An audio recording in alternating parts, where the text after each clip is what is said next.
This episode is brought to you by CarterComics.com. It's your one-stop shop for all your comic needs, whether it be graded or raw. Carter Comics has got it all. All you gotta do is go to CarterComics.com, fill your card up with all their amazing comics. Use the discount code FREAKNET, FREAKNET. Save you 10% at checkout. Not only on their website, but also at their eBay account. And the link to eBay can be found on their homepage at CarterComics.com. Again, CarterComics.com is your one-stop shop for all comic needs. It's time! It's time! It's JFW time!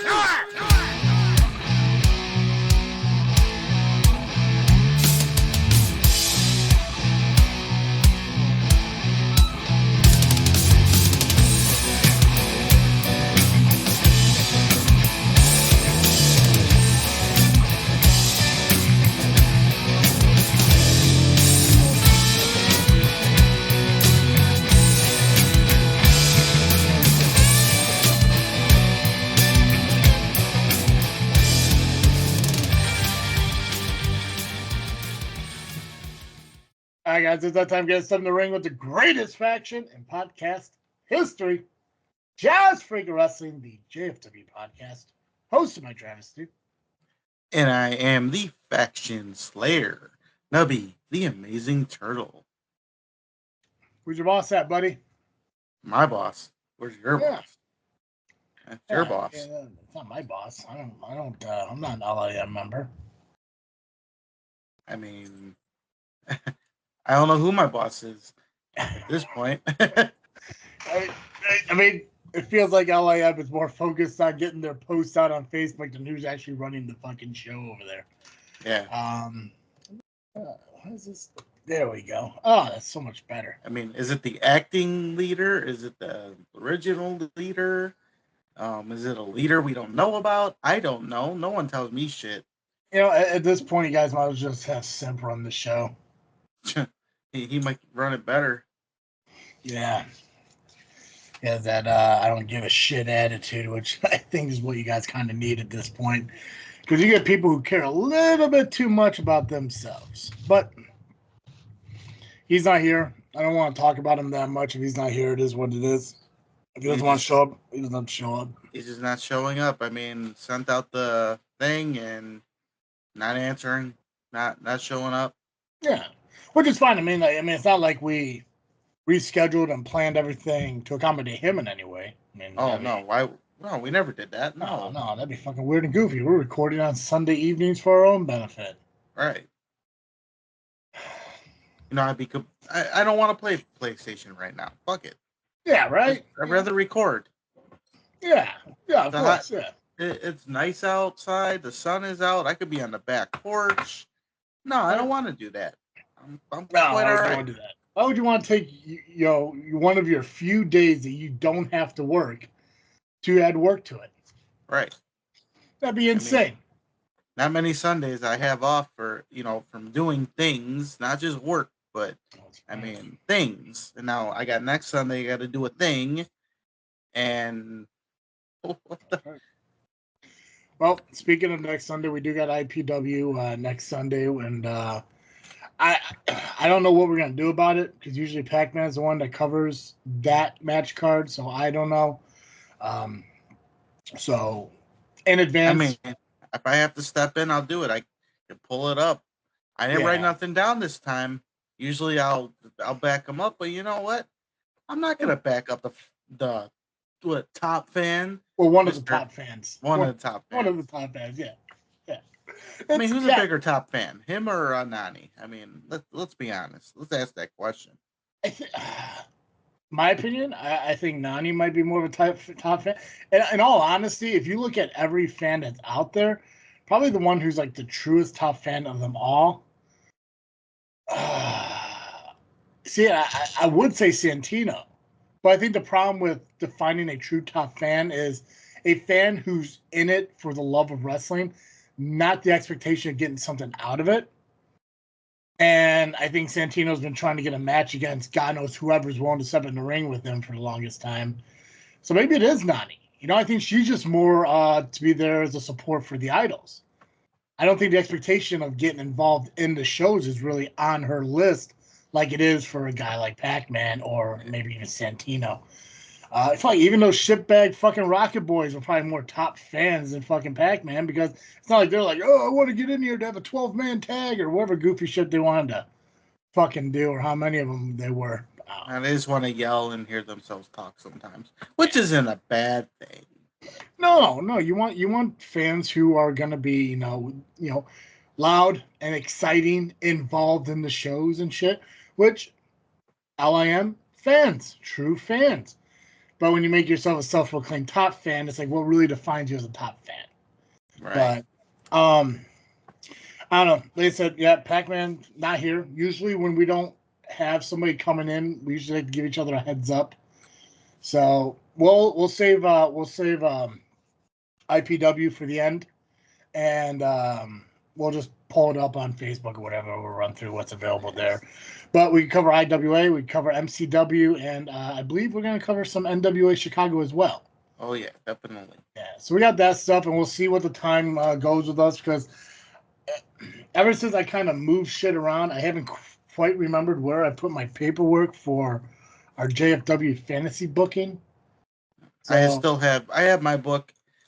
I have everything queued up for it. So if you have it, then we can just run off of what you have. Like, I'm not sure where the hell all my stuff went, but if you have it, then if we got time left over, maybe we'll throw together another JFW show or whatever. So, I do want to start with NWA Chicago though. I kind of want to touch base on that one, and we'll start there if you're ready. I'm always ready. I mean, I'm here too. That's right. You started the call, so yeah. I did. I'm here. I'm ready. The notebook has been open since noon when I started writing shit down. See, we could even started earlier, but of course, the guy who's not here has to, request the timing we do this. So yeah, everything's revolving around him. Yeah, everything's coming up Millhouse. I mean, kind of like next week, if you think about it, when we go back to Monday for 1 week, it's really about him, not because of IPW mostly, but him too, because he's available. Yeah, because he's on vacation. Good for him. Yep. Ah, Jesus Christ. Anything would have been good for him, except Tuesday. Except Tuesday. Yeah, because Power Hour, priorities. Yeah, it's priorities. Yeah. I'm sure he'll be there tomorrow night on the Power Hour. I won't be there. Were you invited? It was discussed before when he was telling me who his guest was, but he hasn't really said anything. I mean, I'd like to be part of it. I mean, it is Kevin Woods, so.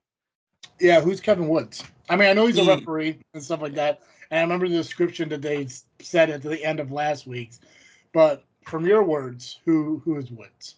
So he's a CSW trainee. He's actually been there for a while now. Actually, we had a little feud when I was with GPW.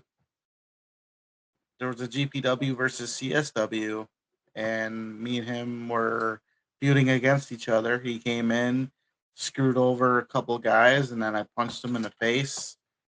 Well, actually, I got involved because Steve Boz got mad and pulled me out of the ring and posted me.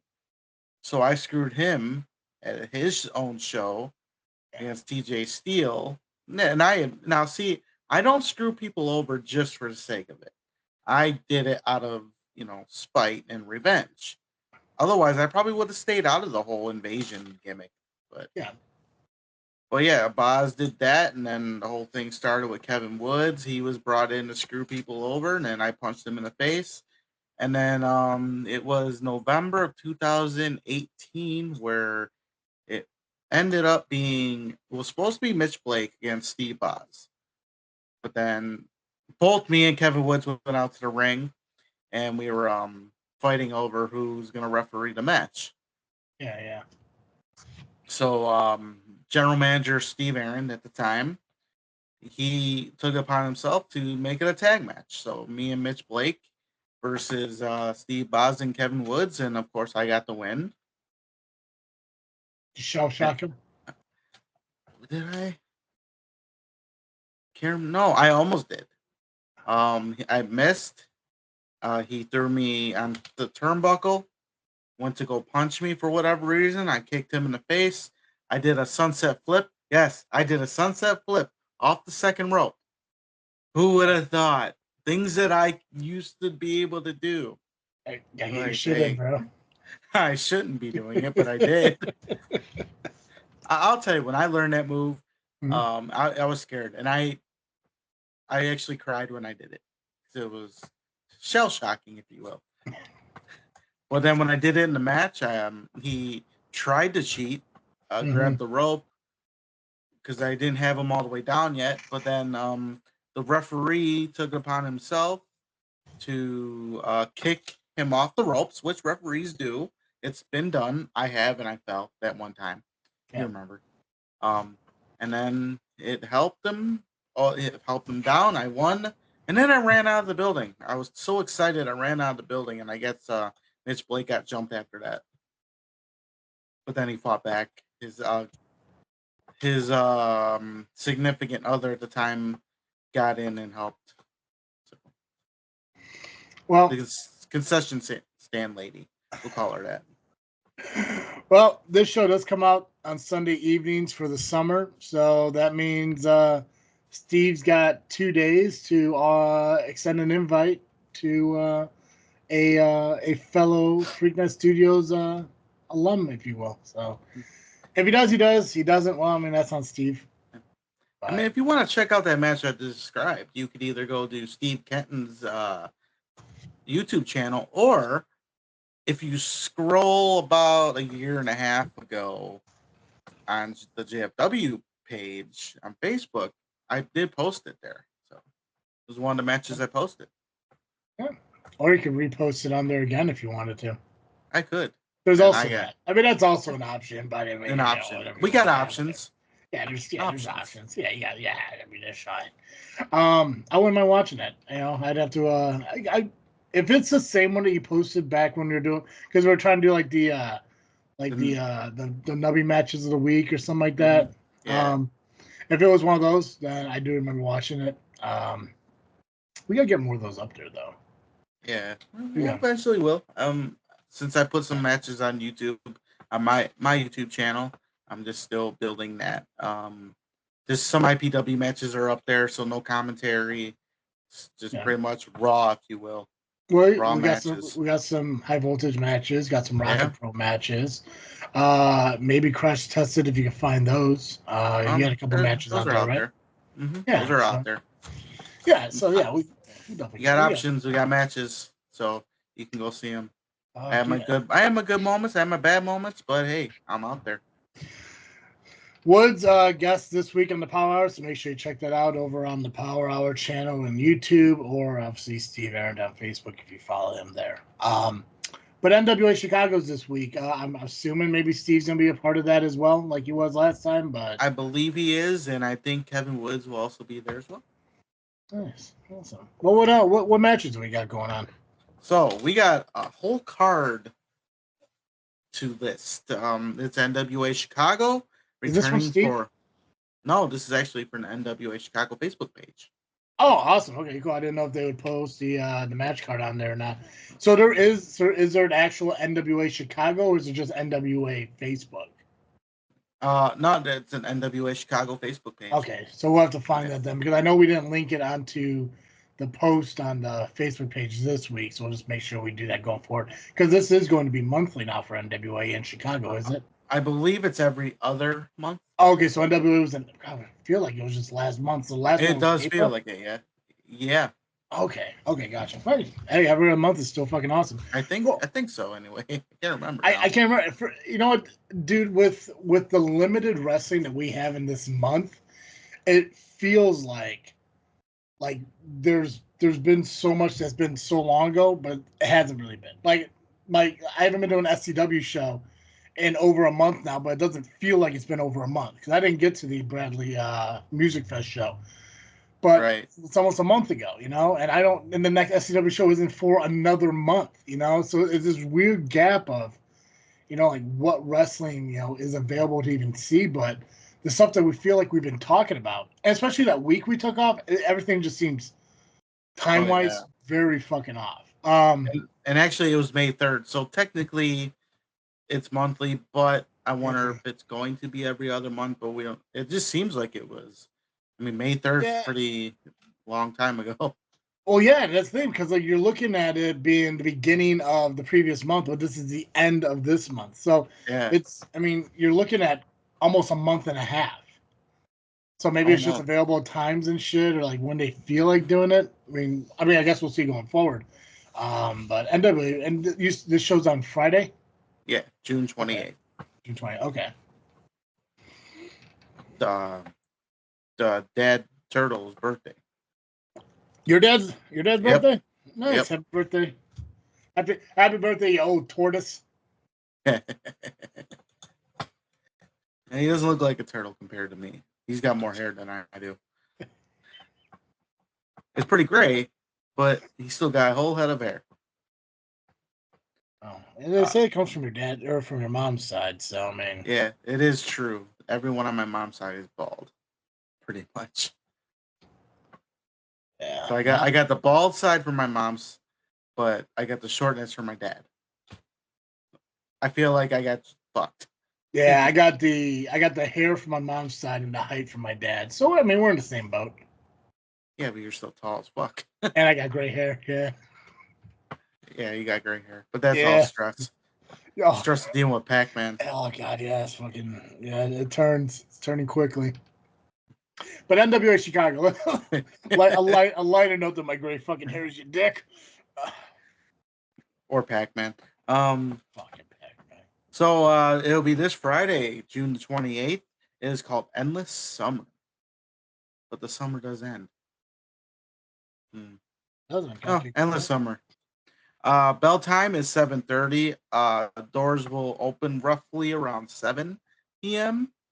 It's at Studio 1, 1799 Green Bay Road in Highland Park, Illinois. This is a different location than last month, isn't it? No, it's the same location. Was it Highland Park last month? Okay. Yeah. Okay, gotcha. So they did one show a couple years ago, and I guess it was a success. So that's why they keep going back.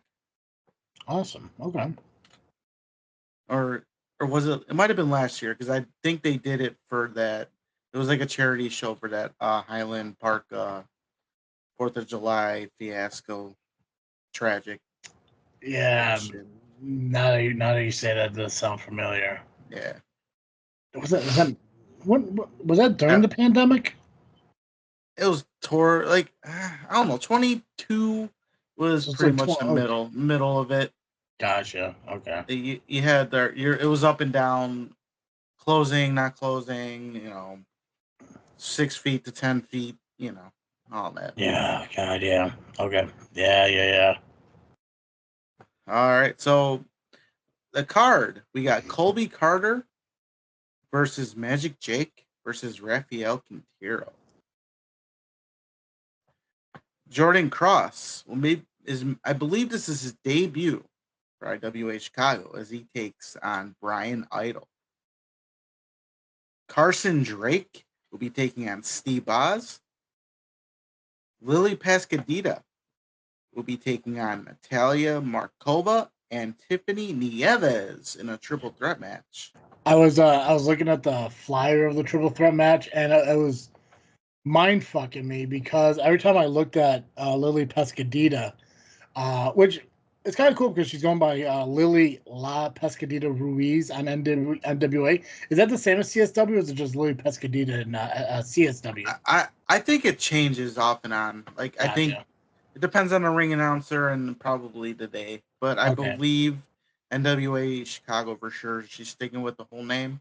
Gotcha. I'm just because my brain is lazy, I'm only going to say the two. Have you looked at the poster for the triple threat match? Yeah. When I first saw it, I was like, is that Raquel Gonzalez? And there's this, because I looked at this, it said Lily La Pescadita Ruiz, and I just only heard Lily Pescadita. But look at this, I'm like, fucking Raquel Gonzalez get released from WWE, and she happens to be using a very similar name to somebody who's currently in this fucking area. But obviously I wouldn't kind of confirm it. Didn't. But looking at it, I'm like, she looks, and I didn't get to meet her in person or stuff when she was at the Mr. Bo Classic, I was, obviously up in the balcony.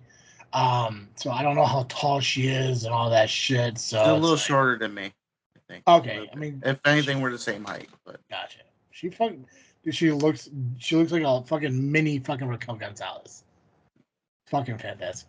But I mean, I think I've at least heard, not seen, but at least heard of all these women in triple threat match, and that's pretty fucking cool. I'm just glad I got Tiffany Nieves' name right after all this time. Oh yeah, well, it's because you heard someone say it, right? Yeah. Now you gotta say it once, and I'll say it right the next time. There you go. Not just when you see her in person, you gotta say it wrong. Just for the fuck of it. I don't feel like getting my ass beat. It'll be okay. They'll get it. All right, like, Tiffany Neville. There could be a Tiffany Neville out there. Could be. Not there will be now. You're welcome, AEW or TNA or Diddy, whoever has their next top woman coming up. I mean, they do listen to our show. They take our ideas. They do. That's true. That is true, yeah. You're welcome. All right. Making their debut. Well, I believe one of them making it. Three of them should be. I think I've seen Greg Murray on there once already. Can't remember. He might be making his debut, but nonetheless, he'll be teaming up with Chris Miller. Is that Moondog? Yeah, Moondog, but he's going by Greg Murray, so it might be a little different this time. I am not sure. But Moondog to us and to CSW is teaming up with Chris Miller. And they're taking on Eddie Grayson and Jack Ballard. It seems like that's a unique tag team. I mean, they're both thick fucking boys, but their personalities for me don't really fucking clash. But it'd be interesting. Who's on their side? Balor and who? It's Eddie Grayson and Jack Ballard with a B. Okay. Gotcha. Yeah. Solid fucking tag team match. Mm-hmm. God, fucking Miller. I mean, such a dick, but fucking love that dude. I'm glad to see him, doing his thing. Yeah. I want to punch him in the face sometimes, but well, he is. I don't know if he's intentionally doing it or not, but he has that gimmick that I love seeing in fucking wrestling. That's why I was, a huge fan of, the American Badass Undertaker, or when Chuck Palumbo went to that biker. It's like that biker fucking gimmick, or when Disciples of the Apocalypse, was a faction in the 90s and shit. Like those are my favorite. Fucking, that's why my best friend, fucking Max Holiday, is one of my favorite fucking wrestlers because it has that gritty fucking biker-esque fucking gimmick. It's like, so I mean, I'm glad Miller has that. And I think he kind of had that when I first saw him wrestle in 2017, but he was a little bit more clean cut and everything. And then he was pretty young then. Yeah. He had a kind of a buzzed down haircut, no facial hair, and coming out with a case of fucking Miller Lite, like, what fake ID did you use to buy that kid? Right. But I mean, fucking, like, I saw him in 17, a little bit into 18. I didn't see him from 19 through the pandemic. And I think the first time I saw him again was probably when he came back to SCW.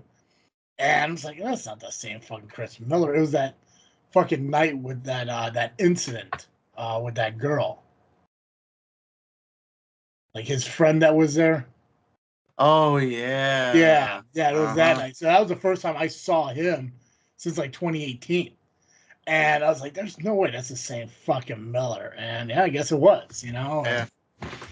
He's still a cool fucking dude. I mean, he's a dick, but as a fucking wrestler, I enjoy watching him fucking wrestle. And I don't know if this is, I'm assuming this isn't his debut in the NWA, that he may have been there like a time or two, but. No, this is his debut. This is his debut. I think they're in for something really cool with him, and Moondog too. I think between the shit that he does at POW and CSW and stuff like that, I mean, he's a good fucking guy too. So I think NWA Chicago and this whole territory thing that they're building, I think they have a good roster of guys currently. It seems a lot of them are CSW dudes.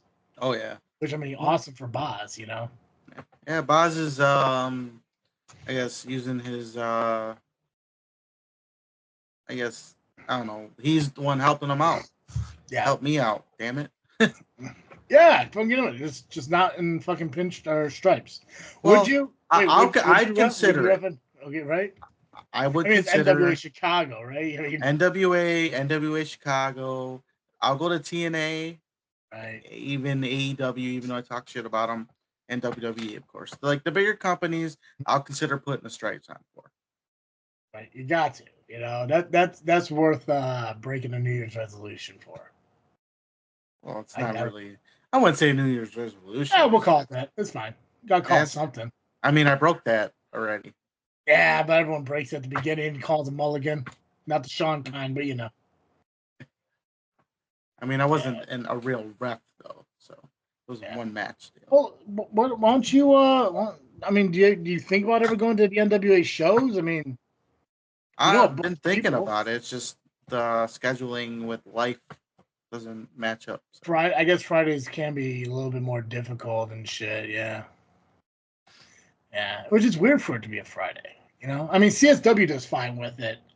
And I guess obviously Raw and SmackDown being on Mondays and Fridays and shit. I just don't see why NWA wouldn't be on the Saturday.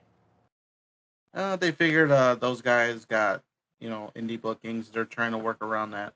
Which is they don't want to take away the indie bookings from people. No, if that's the case, that's respectful. That's pretty fucking awesome. So. And they do draw, so it's not like they're not succeeding because they are. Oh, fun fact about Chris Miller. Did you know that he was a member of the family? No. It was very short time. It was at GPW. He was a member of the family. And then he actually was a special referee for Ivan and Braun when they had their little tit thing going on. Was it the one? Was he the ref in the match where fucking Ivan got set on fire by a guitar? No, that was a long time before that. This was one of the many matches that Braun and Ivan had, and because Miller was a member of the family, they thought he was going to be neutral, which he kind of was. Mm-hmm. Then I think they kicked him out eventually, or he just went off on his own because he kind of was doing things on his own, and that was when the GPW CSW thing was happening, because it was actually that match when I got thrown into the post where Chris Miller got jumped by Bo Tatum, and that was when Boz came out because that was his boy. Gotcha. Okay. Yeah. Fucking. But yeah, member of the family. Miller's fucking dude. Oh, fun fact for all those guys. I mean, Jim Dalville and Neidhart was technically a member of DX, even though it was one night. Yeah. So. And so were the Nasty Boys with the NWO. There you go. Call it that. And I guess you could say I was part of the final level for tonight. That's true. You, Max Sinister, Machine. Yeah, there you go. See? Now you're just out there destroying factions. Mm-hmm. Shirt available at tpublic.com. Well, speaking of the final level, one member of the final level will be in action as Marche Rocket will be teaming with Acid Jazz as the Soul Touchers against Big Mood Swing. Now, I know Marche's been in NWA, but is this a Soul Touchers debut? No, they made their official debut together last month. Okay. Is C-Red with them? I want to say he is, but I'm not 100%. I thought I heard he was. Because I know C-Red was managing somebody else at NWA. I just didn't know if, because of the history, if he was or not. Because in my mind, I want to say he isn't, because I thought they made a big deal about that in the Power Hour, but it'd be crazy if he wasn't. So, Steve, if you're listening, if you could ask Steve to answer that, or ask C-Red to answer that question for me, because I don't think C-Red's going to watch the show. If you could have C-Red answer that for me, I'd appreciate it. I mean, I can easily message him, but just so I can see if Steve actually listens. Or if he just shares on Facebook saying, the bullies are at it again. Like, I mean, that's good that he shares it. Yeah. Get your shit in, he should. Well, he should share it. He's part of Freaknet Studios. He fucking should. He really should. Wait, you know what? You know who doesn't share our shit? And they're part of Freaknet Studios? Tom and No, Kyle. Tom. Well, Kyle doesn't. Tom does. Kyle's selfish, though. Oh, Yeah, and he also he's like, no one ever talks about Tom. No one ever talks about Tom. It's like, then quit being fucking an easy target. Like, I don't know what to fucking tell you, dude. He's so fucking dopey. Well, yeah. The worst of the dwarves. Ugh. He's the eighth dork. Yeah. God, he's so dorky. But it's okay because he's educated and he got a degree that allows him to tell people what to do. When I also tell people what to do, I just do it without having to spend thousands of dollars at I don't know, state college. But hey, whatever Kyle feels is best. Because it's okay. Because he doesn't know what's gonna be said here. He has no fucking clue. And I don't gotta wait 6 days from now for Tom to bring it up to him just to get a response from Kyle saying, like, they just don't have anything as substance. Substance? I don't fucking know. Sustenance? I still don't even know the word. I don't know why that's my go-to word for what I feel Kyle says. I think I've tried this now 3 or 4 times, and I still don't know how to pronounce the words right. Substance? Is it substance? I thought it was sustenance. It's substance. Okay, whatever. It's like they got nothing of value over there at JFW. Now all they ever do is bitch about me. They never say anything about Kyle. Whatever. Did they put a show out today? Yeah, they did. Yeah, okay. I had some listen. I listened to a little bit of Jedi Talk this morning. But I got finished that up and I listened to Fourth Mother Box and shit. I'm assuming it was a lot about Marvel or Star Wars. And I'm talking about Fourth Mother Box, not, Jedi Talk. Then probably about some Batman game and probably a little bit about pass holes or potholes or whatever the fuck that one show is. Then Tom telling Kyle that we made fun of him. And Kyle said, well, it was a big surprise. He didn't say anything about Tom this time again. Or whatever. Yeah, I was a kind of a target from Kyle because Tom told him what I said about the Jurassic World thing, which I'm still gonna stick with it. Jurassic World was better, or was good. I don't care what Kyle says. I actually think it's better than the original Jurassic Parks. That's just me. I like something different. I like you mean like that. you're talking about the Chris Pratt Jurassic World better than the original?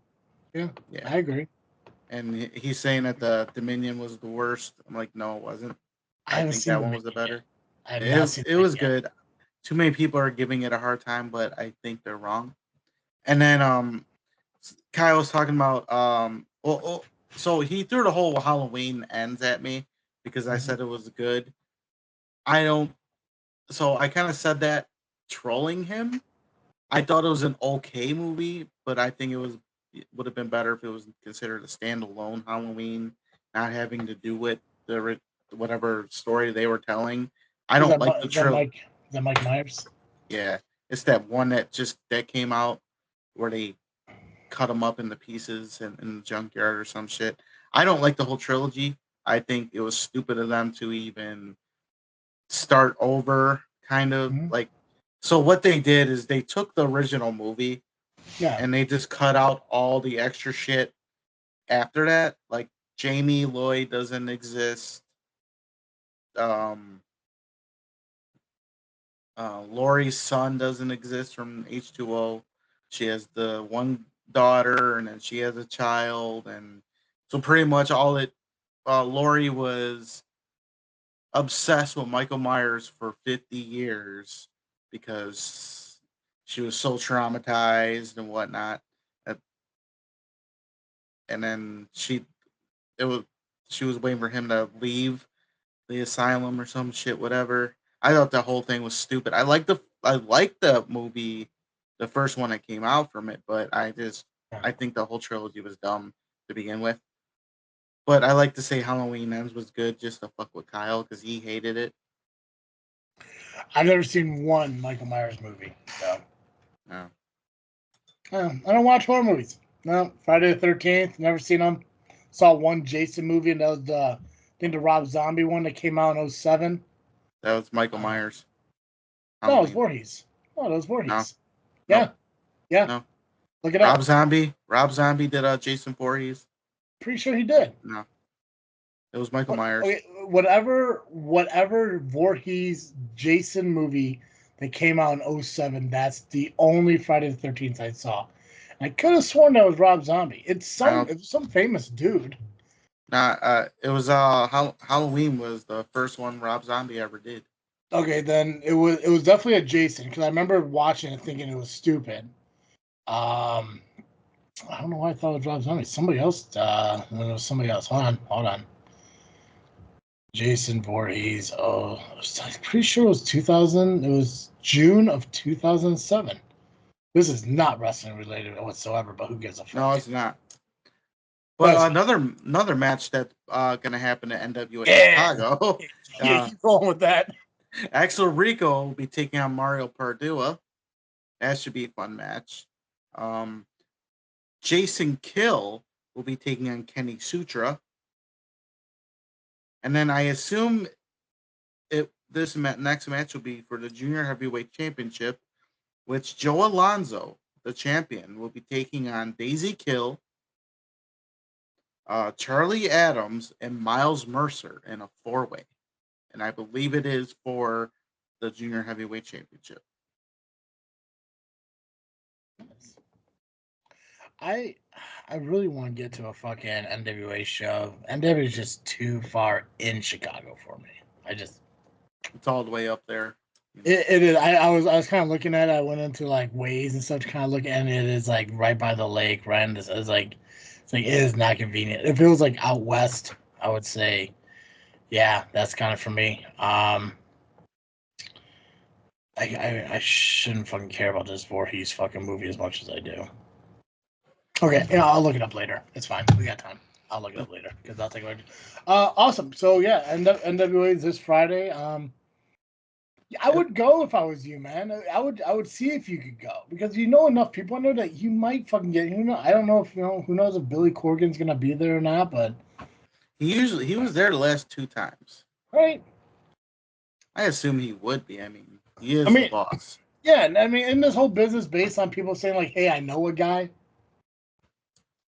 Like, don't you have enough fucking friends who are in that NWA fucking locker room that can say, "Hey, listen, I know a guy who would, who would love to come in and ref and shit." And nothing against you, Nubby, but you're kind of fucking referee built, man. You're not towering over fucking people, and plus, you got fucking experience doing it. Even though you did fucking, kick yourself out of your own shoes and shit, but whatever. Oh, my shoes stayed on. I just fell on my ass. When did your shoe fall off? I remember that being a story. When did that happen? My shoe got pulled off by the high voltage match, what's right? his nuts? The referee Brian. Yeah, the high voltage title match, right? Yeah. Yeah, I remember that. And then Chris Hedford fucking was kicking me and shit. Yeah. You got Brian Allen, referee Brian Allen. Yeah. Well, you should talk to Steve, C-Red, Marche, Miller. Somebody can say, like, listen, you can never have too many fucking referees. I consider it. I'll put the referee shirt on for it. Yeah. And fuck what Paulie says, man. You want to be primetime pimp again? You be fucking primetime pimp. Okay. Well, let me go. Okay, I'll go down that hole right now. Yeah, go down that fucking hole. Look, Tom said that I got shell-shocked by Paulie. Paulie didn't say anything different than he's had said over the fucking 20 years I've known him.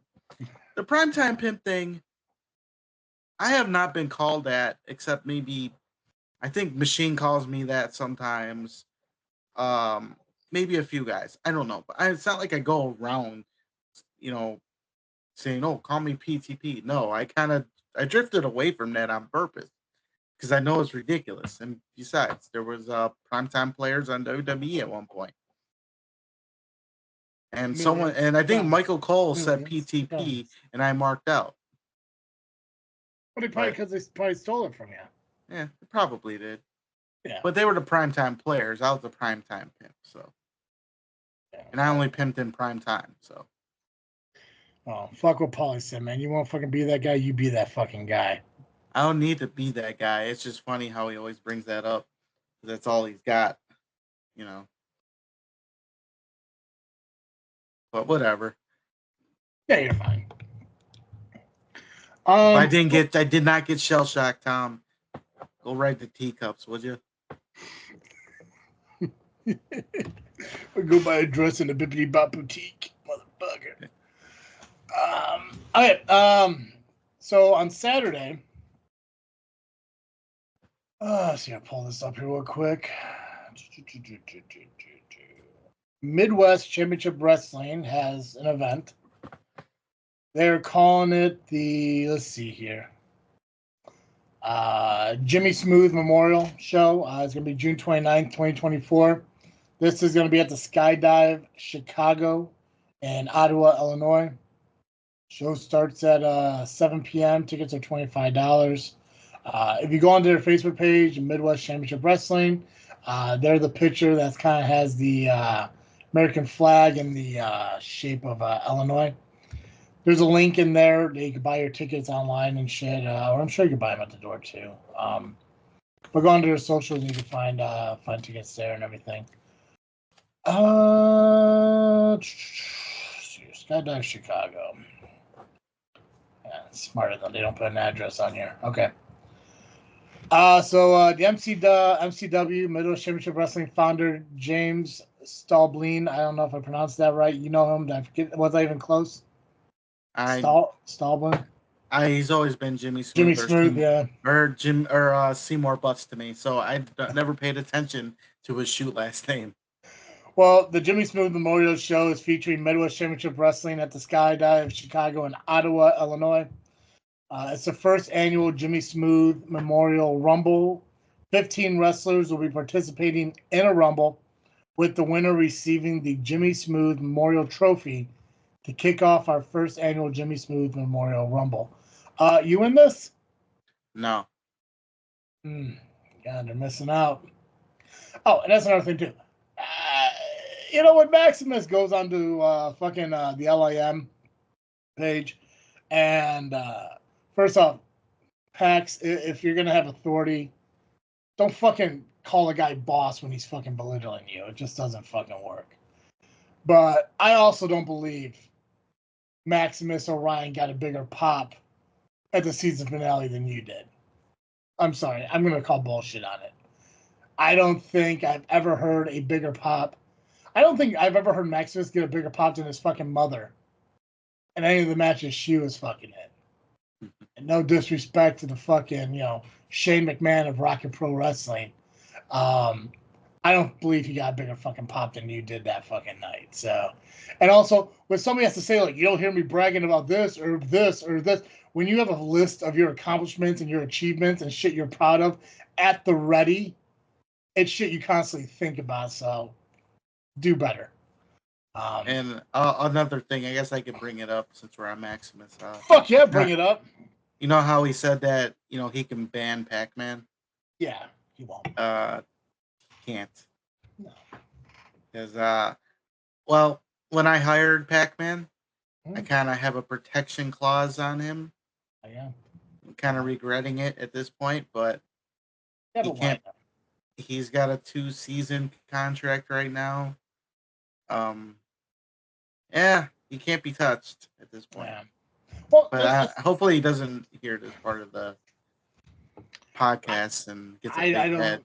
I don't think Pax goes out of his way to listen to shit that he's not in. But the thing is that, when you sit there and he's yelling at fucking Pacman, which, by the way, when you have to think about it, Pacman is still technically the leader of the LIM. As far as I can tell, he's still the head of the LIM. And as an LIM member on the LIM podcast, I don't see Maximus Orion having the authority to talk to him the way he did. Right. And I get that everyone was airing their grievances, and Double J was trying to be proud of being a better administrator than fucking Pacman was. I don't even know what the fuck that means, but whatever. And I got Gabagool was a little bit hurt about what happened, but the way Maximus went about it and everything is like, I get it that you need to have, you need to flaunt that authority. Again, he's the Shane McMahon of Rocket Pro Wrestling. I understand it. He's not mommy and daddy. He's still a child, and I understand that. He's got to be like, what, 24, 25 years old, somewhere in there, give or take. He's still a fucking kid learning responsibilities. I get it. It's fine. But to talk that way, first off, you talked to in your mind, your employee that way, which any boss who does that is a bad boss to begin with. That's some Damian Saint shit right there. If you sit there and want to tear down the things that Damian Saint did, Maximus did no different to Pacman than what Damian Saint did to, you or Rion or anyone else, Skylar Reed or anyone else that he attacks and belittles. But if you look at Pax as the LIM guy, well, now you're belittling a guy who offered you an invitation to join the group, and that is your fucking leader. So I know it's a weird relationship that Maximus and Pacman has, because in a way, I guess they're technically both each other's bosses in separate situations. But yeah, no, the moment I heard him say like he'll ban fucking Pacman, in my mind, I just wanted to email or message Pacman and be like, tell him to fucking do it. Call his bluff. Tell him to fucking do it. It's like what's gonna fucking happen? You're not gonna show up anymore. The LIM is going to slowly fizzle away, and now you lose your sole fucking fan group. You're not sole, but your exclusive fan group. It's like, come on now. It's like, you're not gonna fucking do that. No. Anyways. MCW should have you in this Rumble. You're a Rumble legend. I don't have your number, but you're still Battle Royal champion for IWA show we're going to talk about here in a little bit. Right? Is that right? That Battle Royal? That's the Battle Royal champion? Okay, gotcha. Yep. But who knows? Again, this is a week away. Maybe we'll get that phone call. And if you get called and booked for this, you don't got to thank me, because I'm just telling people what they should be doing to begin with. But the first annual Jimmy Smooth and Royal Rumble, 15 wrestlers will be participating in the Royal Rumble, with the winner receiving the Jimmy Smooth Battle Royal Trophy. So I'm guessing 2 people start, certain times people come out. So this isn't a straight up Battle Royal. So maybe this isn't your wheelhouse. I don't know. Do you think you fare well in Battle Royals over Rumbles, or are they no different to you? No different in a way. I mean, Royals, you actually get time in between. Mm-hmm. So depending on what number you get, you'll have an advantage or you might have a disadvantage. In a Battle Royal, you're in there that whole time. You have to last the entire match with. Like, say there's 20 people to start, you're in there with 19 other people right away. Whereas a Rumble, there could be 5 at one point, and then more people show up or whatever. I've been in both. Almost won, but were you more comfortable with? I prefer Royals. That way I can see who's in, see who's not. I don't have to worry about people jumping me from behind right away.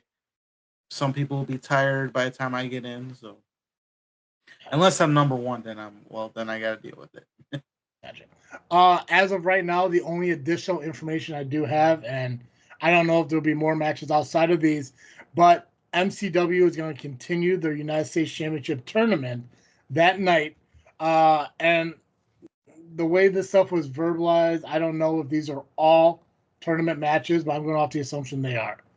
So there's 4 tournament matches happening this Saturday. First one is going to be Rafael Quintero taking on the Black Sheep FXB. You're going to have AMB going up against John Bonhart. Xavier Sky is going to be taking on Mexico. And this one is probably something you would do. Eric Schultz is going up against Nick Diamond. So I mentioned this when we talked about MCW a few episodes ago. Mm-hmm. And I said that Nick Diamond was going around saying he's better than Eric Schultz. And people are saying I'm a liar. Why would I lie? Come on, it's Nick Diamond. He has an ego. Everyone wants to fight him. So he thinks he is better than everybody. He'll brag about all the titles he's got. He will walk out to one promotion with 10 championships if he wanted to. he's got an ego and he thinks he is better than Eric Schultz. Do I think he is? I don't know. I hate them both. Well, I mean, I think they're both great in their own ways. I mean, Nick Diamond, former ARW heavyweight champion, multiple champions everywhere else. And then you got Schultz, though, who I believe is still the Northland champion. Yep. The longest reigning. Yeah. That's because I'm not there. That's everywhere true. Everywhere else, he doesn't get titles. How are you not there, man? What, Northland? Yeah. It's the scheduling. Gotcha. Mostly, and I'm okay not being there. If I pray to God I get this information right, but I looked it up. Skydive Chicago. Don't know why. Bowling. Yeah, I don't have no idea why.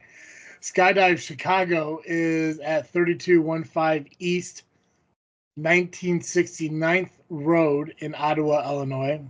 That's a lot of fucking. That's a lot of fucking number. I've never heard of a 4-digit number before, but man, fucking whatever. Hopefully I got it right. Yeah, you did. Fucking salad. Midwest Championship Wrestling. Again, if you go to their Facebook page, you can find their website and you get your tickets for the Jimmy Smooth Memorial from there. It says the mention is $25. 3215 East 1969 Road, Ottawa, Illinois. Yeah, tickets $25. And those are the matches that I know of as of right now. So again, the show's still a week away, so they could be adding more. If they do, you'll be able to find the updated matches and everything again at their Facebook page at Midwest Championship Wrestling, or any of their other social medias, such as YouTube and Instagram. Cool. Yeah. I mean, I can start looking for IPW stuff, but let's get through IWA first, and we'll see where we're at. Well, we're gonna get through it quick because, unfortunately, there's no matches announced as of yet. They tend to do that sometimes, though. Sometimes they'll put 2 matches up, or they don't put any. It depends, I guess, their mood, But IWA Productions presents Summertime Showdown, Saturday, June the 29th. It's 521 Perkins Avenue in Mount Vernon, Illinois. Doors open at 6 p.m., bell time to 7 p.m. Front row is $10 in advance, or $12 at the door. General admission is $5 in advance, or $7 at the door. Now you're probably wondering, well, you mentioned advance. Where can I get those advanced tickets? Well, I can tell you. You have to go to Ringside Buffet to go get those advanced tickets. Now, Ringside Buffet is in the same location as the IWA Productions Arena. So, if you want food, don't make something at home. Don't go to Golden Corral or McDonald's or Wendy's, even though I encourage the Wendy's because I like my Frosties. Shut up, Tom. Go to Ringside Buffet because they got good food. Some of the best buffet eating you'll ever have. Yeah, it's in the same location, like 5 feet away. You go in that parking lot. You go in between the buildings, depending on which way you're facing, of course. It could be on your right, it could be on your left. Either way. Go get some food, and then go watch some wrestling. They should have booked you on this show, man. I have not worked there in a long time. I know, but I mean, it could have been time. Yeah, there could have been, but how far is Vernon from here? Well, I guess Vernon for you is farther than Vernon for me, but about 3.5 hours. Well, I could turn it into 2.5, but that's just me. But don't be looking for my car, you please. Just leave me be, Oh my God, yeah, 3.5 hours. God, it's not by St. Louis. You know what? If you ever get booked on it, man, maybe we'll fucking do it. Make a road trip out of it. I'll fucking go down there for the day. I mean, it'd be fun. Yeah, it'd be interesting. They got a lot of stuff around there, and there's a nice like lake nearby. I hear they do a lot of fishing out there and stuff. So there's a big ass gas station that has gambling, if you will.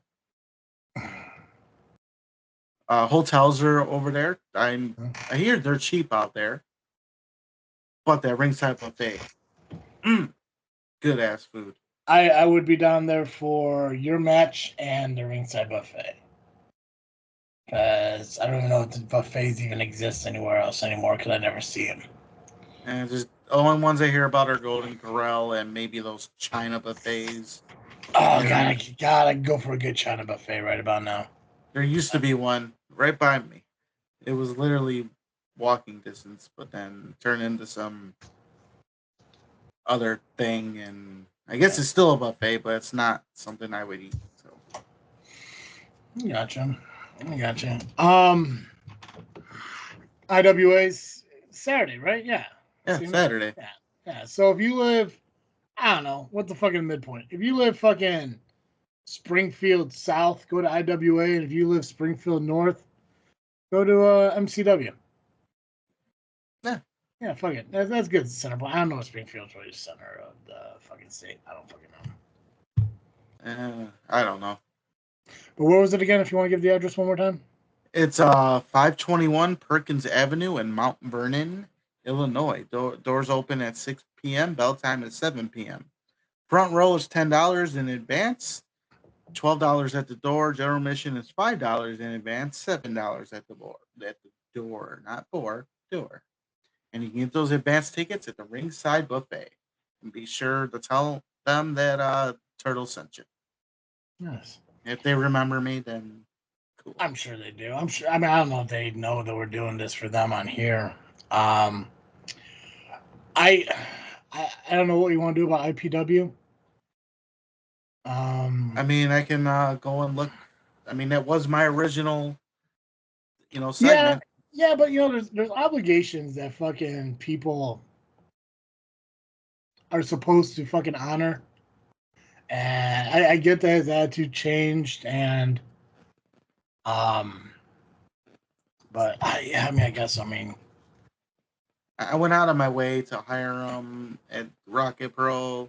I guess I went out of my way and look, perfect timing. It's like his ears were ringing. Right. Oh, am I late to do the opening bit where I say I am the LIM champion and the top fan, not fanboy, like you said last week when you didn't respect the top fan? I said last night on Facebook. I don't need last week. I think I said it in the chat that you ignored earlier. Yeah. And you're saying you're late for the bit, introduction bit, but you've been late for the entire show so far. What are you trying to say? 57 minutes isn't fucking late, man. That's absent. I mean, there's, and I get it. I get it. You had this entitlement to you now. I understand it, but I thought top fans honored their obligations and shit. Well, I showed up, didn't I? Showed up 57 minutes late. Still showed up. Top fans still show up. Could have ended the show. Yeah. You could have said top fans eventually show up because that's what you did. You eventually. Yeah. I mean, no, it's fine. I mean, you showed up on time to the Power Hour. You were on there the entire time. You released your podcast on time. So, yeah. So I guess it's just JFW where it's, well, I'll get there when I get there. Well, speaking of getting there, where are we on the whole calling me the top fan thing? Because that's a key thing with me right now. I want to know, and put those quotations away. Shove those quotations up your ass, Nubby. That's right. See, excuse me. See, and that's fucking Pacman's problem there. Who are you talking to? I think he was talking to you, man. You really, all the things I've done for you. Just remember who got you that job at Rocket Pro. I mean, here's the thing. You've been going against Danny for quite a while, and that's fine. And I haven't said anything about it. But the moment that I do something, then you don't got my back. Well, because I think you're wrong. Well, I think you're wrong for me being wrong. I mean, solid points, Nubby. Well, you're an idiot, so. But a better idiot. Available at tpublic.com. That shirt is still on sale. You're at this point, you might be a worse idiot. The top idiot. Top idiot. I will say this though, and I mentioned it. I mentioned it a little bit earlier when you chose not to show up on time, and we continued on without you because this show won't wait for you. We were talking about your attitude change. We talked a little bit about your podcast that came out last Wednesday, and some of the ignorance that was said. Some by you, others by your LIM partners and shit. I could be a big man and apologize for mocking you last week. It wasn't fun. It was funny. But I get that it bothered you, and I get that you left, abandoning your job pretty much. So I do apologize if I hurt your feelings. And I will tell you this, Pacman. I'm not going to sit here and call you the top fan. I won't do that. And you've known me long enough to know I'm not going to sit there and pander to you and do this whatever you want me to do. I'm not going to sit here and call you the top fan. I got too much shit in my life to deal with to sit here and call you what I call you Pacman for the simple fact that it's a better fucking name than anything I've ever heard of. But if you want to call yourself top fan, you're fine. You call yourself the top fans, which I still don't get. Apparently there's multiple. I don't understand it. Whatever, that's your shit. But the thing is, I can't really be mad at you about your attitude. Because it seems like you're developing that attitude that I've been telling you to have for a long time. Maybe you're not presenting the way I thought you would, because I didn't think that you would come to be this type of person. I didn't think you had it in you to be this type of person. I wanted you to be more confident in yourself. I wanted you to think highly of yourself and put more responsibility onto other fucking people. I didn't think you're gonna knee your fucking brother in the genitals, but it is what it is. You did what you did. Yeah. You cheated your way into title victory after title victory after title victory. It's whatever. Don't say you didn't cheat. You did. We all know. Hey, look, I'm not gonna deny it. I'm not gonna say the clip is doctored. The clip is out there. I could have very well told the editor of the vlog to keep that out of the vlog, but I wanted to keep it in to prove a larger point. And I think I made that point last week on part 2 of our season premiere. We were at risk of going back to an LIM champion who talks about all of the reward, but not quite willing to do all of the work in order to get that. And I'm a champion who's willing to do all of the work, in that I have to do whatever it takes to keep LIM and carry LIM on my back. I had to do what I had to do. I don't feel any kind of remorse for my actions, because I felt I did the right thing for the LIM. We're getting into a point of complacency, Travis and Nubby, within LIM. And I don't want us to be those fans, those mouth breathers that want to have all the things we got, but do none of the work in order to get it. I'm not willing to have us go down that path. I'm firmly, regardless of what Tony said on that show, the top fan is still very much firmly in charge of the lovely intoxicated men. And that's going to stay that way for a long time. But in the meantime, I think what people need to do is they need to learn to respect the champion and respect. You're listening to this part, Nubby? Because this part's specifically for you. Respect just the like what you top said last fan. week was specifically for Double J. Respect the top fan. Right. You hear that, Nubby? Respect the top fan. Now, I got one last thing to say, but I want to give Nubby a moment to respond to anything he has to say. So I'm curious to see if you go the Double J route or the Max Smith route or the Gabagool route, because all three ways were aggressive as fuck, but all three ways were completely different directions. So I'm curious to see. I'm curious to see the Nubby direction. Really quickly before he goes into that, we have not heard from Smiley outside of him sending corn, and Gabagool was very confused by it. This is the one thing that actually unites us right now, even though there just seems to be a lot of division within the LIM. But what does the corn mean, Smiley? Where do you stand on all of this? Do you stand with the wannabe Tony Soprano looking ass that's trying to take my spot? Or are you with the guy that inducted you into LIM? An induction, by the way, that Tony Gabagool could not have been even bothered to show his face for. I was there. He was not. I'm a real leader. Gabagool isn't. Anyway, go ahead, Nubby. Yeah, go ahead, Nubby. I mean, it's fine. Dude's fucking late. Dude's fucking late. He still wants to get his shit in, but that's fine. That's fine. Well, corn's important. Yeah. Thanks for giving me the opportunity to speak on, Top fans give Nubby opportunities. Top fans, yeah. All of them, all the fans. Top fans. All the cake topper fans.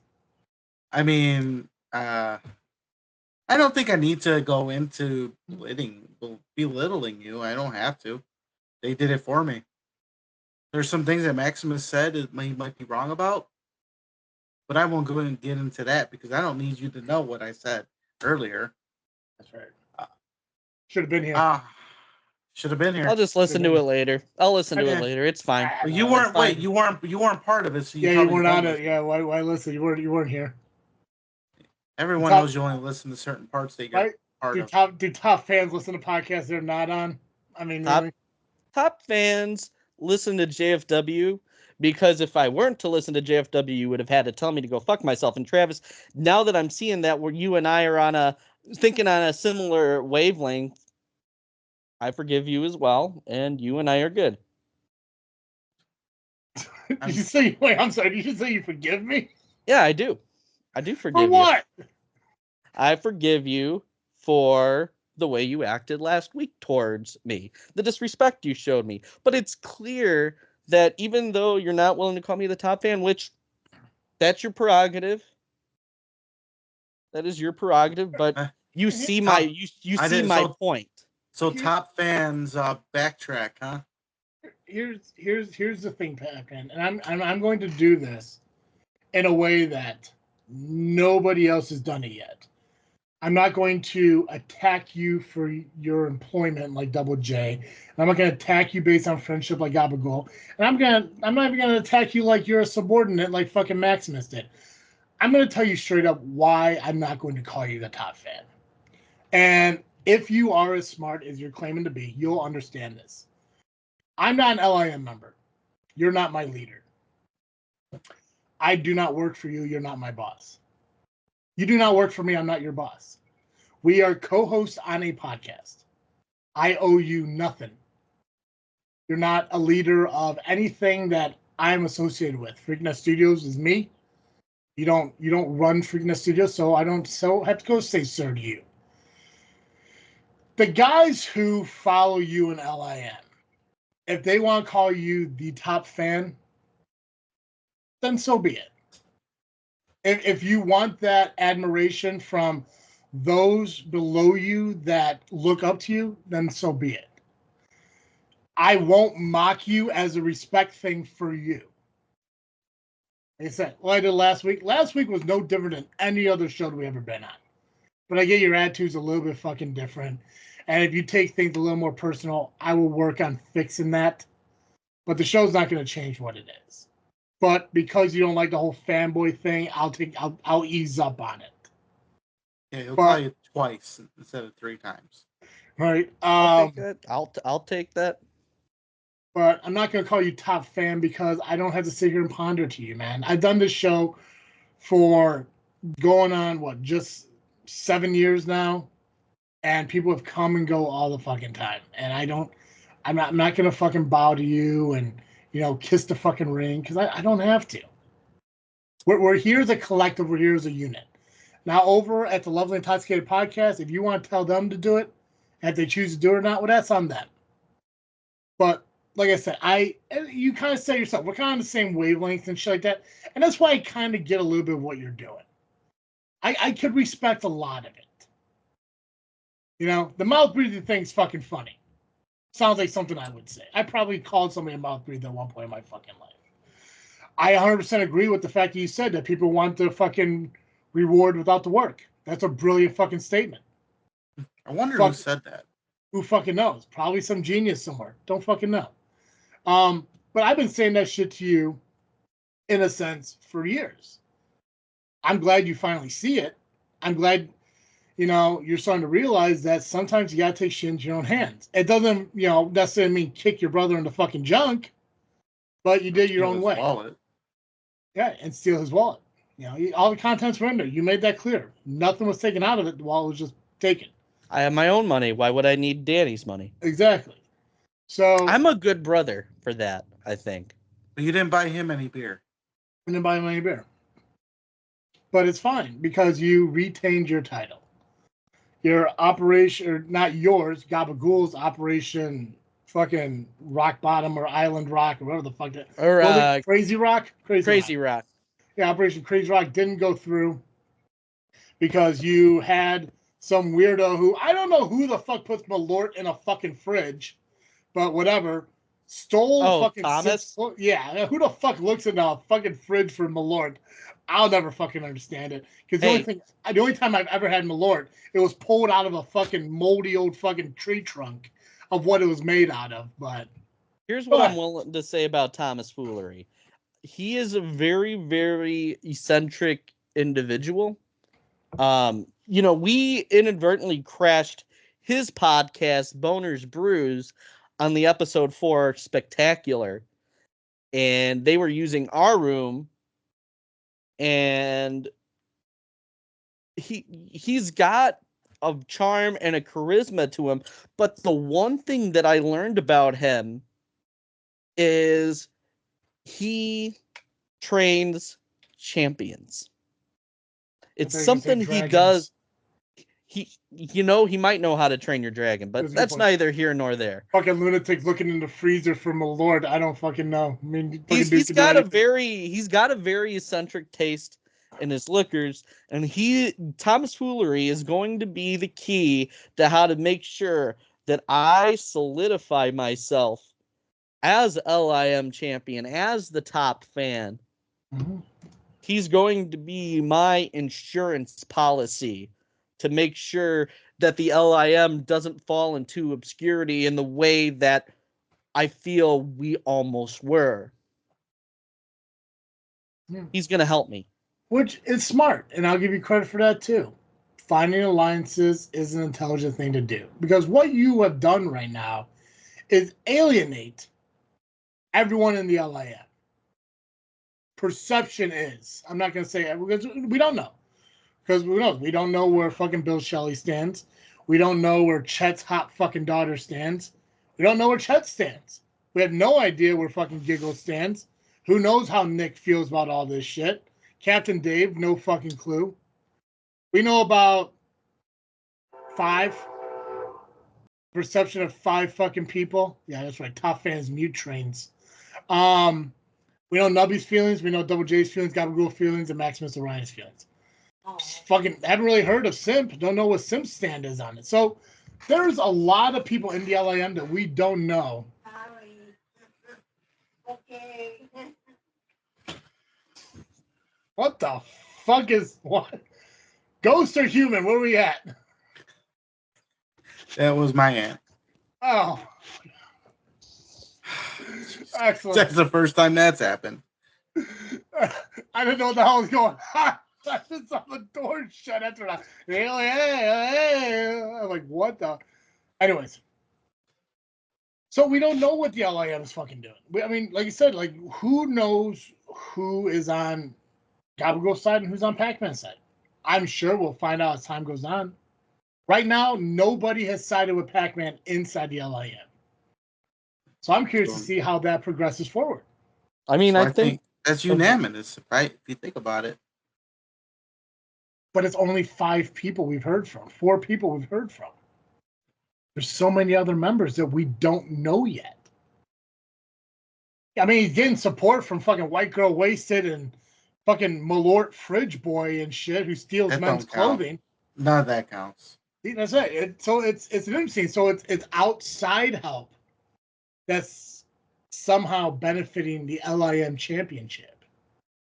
So it's smart shit. That's all I'm gonna say. Like I said, it's an interesting move to make to, you know, go against, you know, your friends and your brother and all that shit. But it's like you said, it's like shit we've talked about off air and stuff. If you want shit to work, you want shit to go, people have to put their fucking shit in too. You need help. Because stuff like this, what's up? Go ahead. I'm saying, because stuff like JFW, this freaking show, Freaking Us Serious, it doesn't work if it's only me doing it. That's why Joey helps me with shit, and you guys help me with shit, and you need people to grow a fucking shit together. When you get guys like Dizzle J who disputes the fact that he can't make it to a wrestling show because he's all fucking making slideshows for awards or some goofy fucking shit, being all he could be as an admin or whatever. You got fucking Gabagool who can't make it to Joliet from Indiana for some fucking reason because he's repairing Ferris wheels and buying cans of green beans, whatever the fuck he's doing. That's Smiley. Yeah, Smiley. What'd I say? Gabagool. Well, Gabagool as a kid, he fucking throws in as an excuse being sick. And he's too busy at the Goo Goo Dolls. He's going to Goo Goo Dolls concerts. That's right, the Gabagool Dolls. So you get these people who sit there and there's an excuse after excuse after excuse.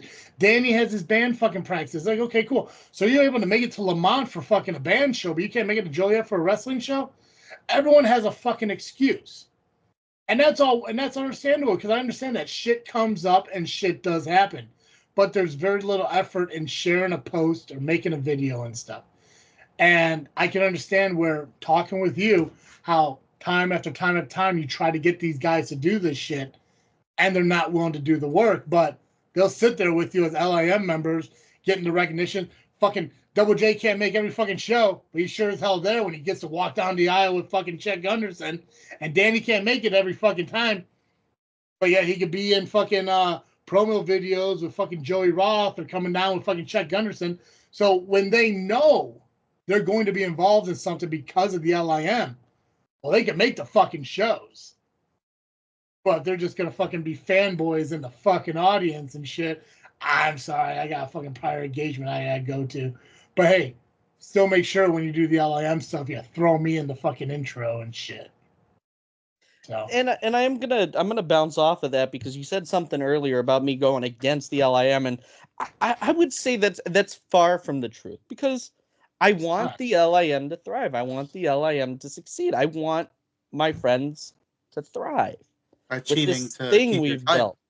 Now, I have to just say here that ultimately, end of the day, I'm just trying to show everybody how to be a top fan like me. By kicking your own brother in the balls. Like making sure that I go to as many wrestling shows as possible to make sure that we build our brand that see I can still say that we build our brand up to the strongest that it can be. You can't. Maybe win another Nova award. And Nani, I know you said that maybe my eye's not on the prize. I have this prize. I have the prize from last year in the other room, and there will be a third prize that'll be added at Fan Access should LIM be nominated again for Best Fan Group. It can happen. If they don't, it's all on you.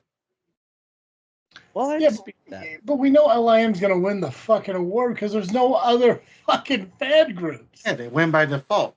Yeah, I mean, it's a pandering fucking thing. And here's the thing. And I love the fact that Rocket Pro Wrestling wants to have an award ceremony because I know a lot of companies do. But to include a fucking fan award is a cool thing to fucking do.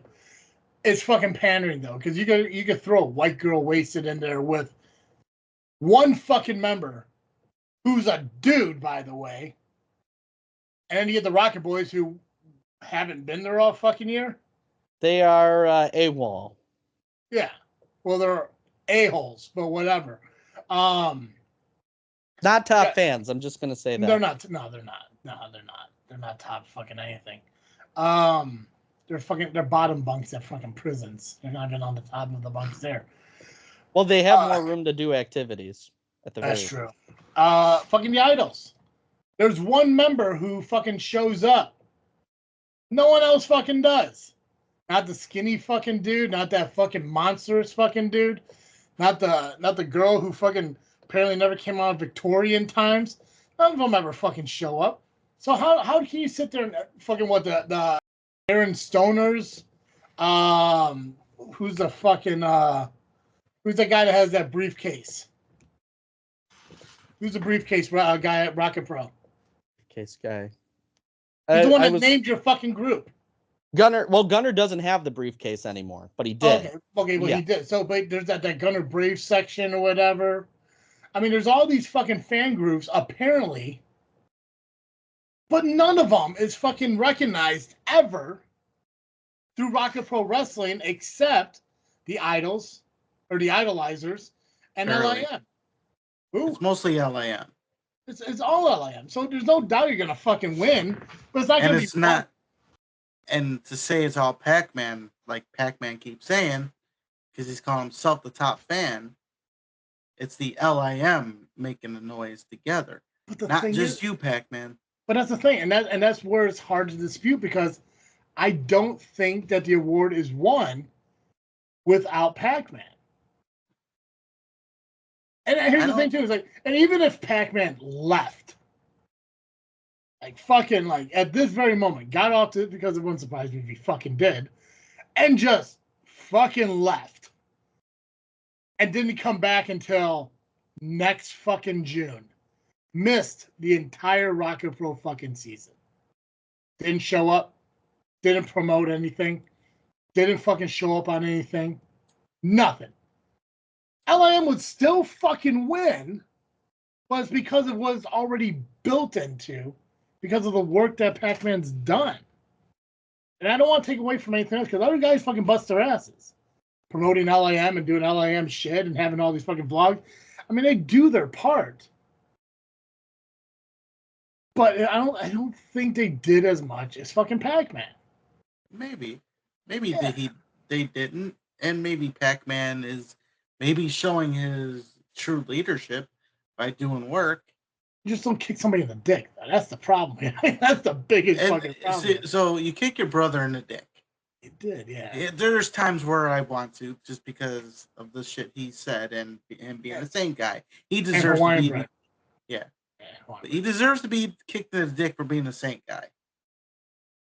But you did it not for me. You didn't do that part for me. You did that for yourself to keep a title. What's the one thing I always done with my title defenses? I won with pride. If I did something underhandedly, it's because they did it to me first. Did Danny kick you in the balls? Did he take your wallet? No, I got a response to that in the chamber already. So big thing is if I don't feel I'm being heard, if I don't feel my point is coming across, and this is throughout my life, I do one thing that's unorthodox to get people's attention and draw their point to whatever point I'm trying to make. And it works. It's proven to work. And I know you guys don't necessarily agree with the way I handled it. That's fine. Mhm. But when I say that this was always going to happen, because I think I've said that in a couple places, it's because I felt that I wasn't being listened to and I needed to do something unorthodox in order to get everybody back on the same page, in order to make them see my way. Because my way has led us to the promised land, Nova Awards, very, very prominently featured on Rocket Pro. Mhm. And we could very well lose it. One thing, and we could lose everything that we've worked for. And that's my biggest fear. Because I worked too damn long and too damn hard for all of the work that's happened over the past. And I'm not going to take anything away from the guys. The LIM would be nothing without them. But at the same time, everybody was losing their way. Everybody was getting too comfortable, thinking that we could ride this forever. And I mean, you can ride it forever, but like, what about taking it further? What about taking it to a point far beyond our imagination? I don't want to be comfortable. I don't want the LIM to grow comfortable. I want the LIM to thrive. I want the LIM to succeed. I didn't do what I did for the LIM to fail. I did what I did because it was the right thing to do. It was a drastic action, but it was the right thing to do For the because LIM. for the LIM. That's interesting you say that, because if it was just for the LIM, then why do you gotta call yourself the top fan? Again, it's my unorthodox response to everything going on. Because I am the leader of the LIM. I am the LIM champion. The LIM even said it themselves. If you go back and listen to the podcast and watch that part of the vlog, what did Danny say? No one in the LIM deserves the LIM championship but me. They said it themselves. And then they want to take it away from me after they gave it to me? Well, you did it. You retained in some of the worst ways. I mean, what you did to Danny, shitty. What about what you did to Double J? What I do to Double J? You manipulated him into being your designated driver to an IPW show to prevent him from actually drinking and competing for the title. You know what? That is a stretch. That is a stretch. I know he's probably.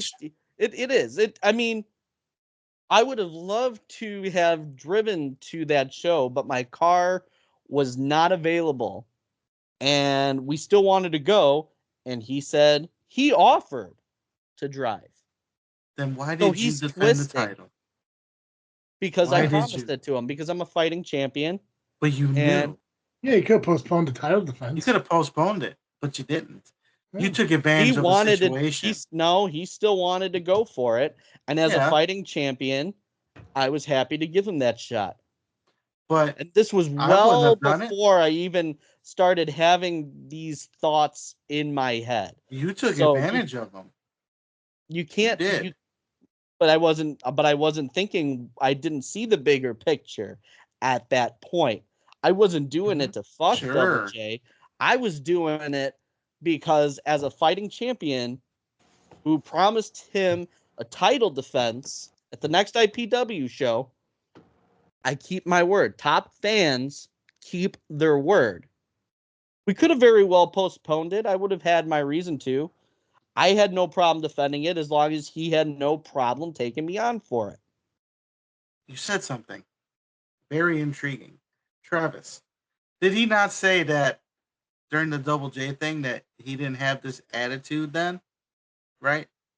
I mean, you said that now, but I tend to kind of disagree with that shit. But he just said now that top fans stick to their word. Yeah. So pretty much you were being the top fan then. You're just trying to get out of it now because we called you out. I think it's a slow. I think this is what you're going through right now. This isn't something that just happened from fucking the super wrestlers night. I think this is a slow progression of shit over time. Especially when you sit there and talk about like early last year when you talk about like, well, I can't be in a match because I can't do this because I can't do that because this happens and blah blah blah blah blah. And all of a sudden you get thrown into a match and you fucking accept it and do it. Because you knew deep down, well, if I put myself in the fucking spotlight, I'm going to be able to get my shit in. Dude, it's been a progression over fucking time. And I'm not blaming me. But I like to think that, I did for you what a lot of these fucking bitches I used to date did for me. And helped me get me out of my fucking shell. Not my turtle shell, but out of my shell and have me become more of a confident, realistic fucking person in this world. And I respect that. And like I said, I can understand what you're doing.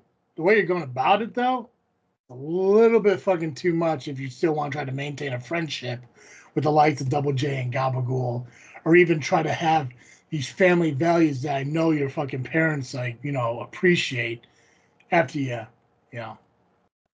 crotch shot your fucking brother. So I mean, I could ask the question, what's more important, but we know what is actually more important. It's LIM. That LIM. Yeah. The LIM title. He doesn't care about his friends.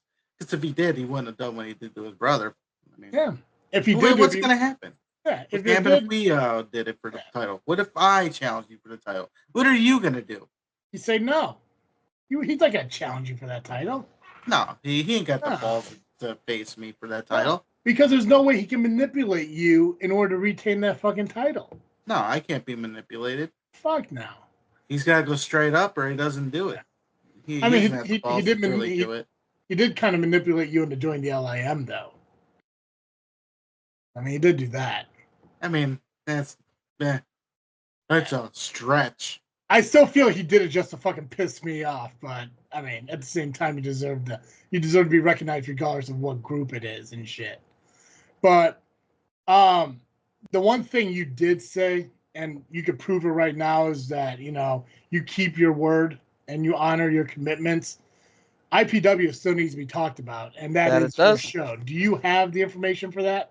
I absolutely do. All right. Well, at least you kept your word on that, because we were going to cut this show short without fucking running through a match card.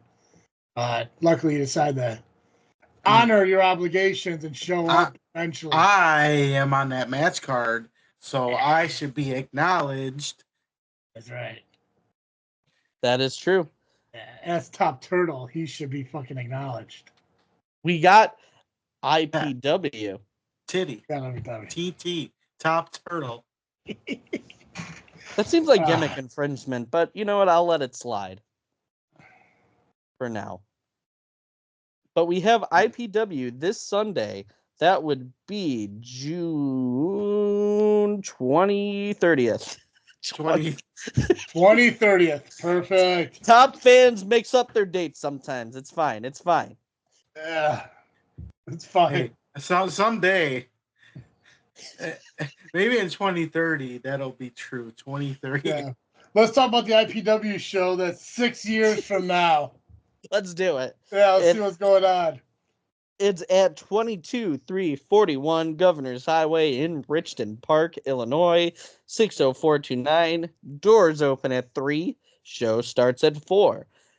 It is going to be hosted by Steve Michaels, Rocket Pro Wrestling champion, as well as Old School Cool Damian Gray, IPW League champion. Wait, so they brought back the host? The hosts are coming back this month. And of course, they gotta have a douchebag and a monster. Yeah. So, well, you're welcome, IPW, because I think we suggested that bringing the fucking host back. That's okay because who were the best hosts there? We were. Fucking JFW. I'll give that to you guys there. Yeah, no one else told the fucking wall to fuck itself. So that was one of the best shows. It was, true. Except for being fucking attacked from behind by the workhorses, but it's whatever. Yeah, we had the last laugh. We did. I didn't get to do my fucking body splash. Probably would have killed fucking Peterson if I stuck it, but it's okay. Yeah, but that would be one less listener, and I kind of like having listeners. That is true. I do enjoy listeners. Yeah. We should have done it to Dave West because he doesn't listen. So. That's right, he doesn't. Fucking Big Flexi. Yeah. Big Flexi. Good old workhorses. Get those muffins, by the way, delicious. So shout out to the workhorses again for those delicious muffins. And are they going to pay you for every time you advertise for them? That might be a discussion we might have to have this Sunday. Because if they don't, we're not allowing any more advertisements. Not even CarterComics.com? Well, they're at the beginning. Oh, and okay. they cut. They actually pay us. Shit, yeah. Oh, they didn't pay you in muffins? No, they actually paid me in cash like fucking normal people. Yeah.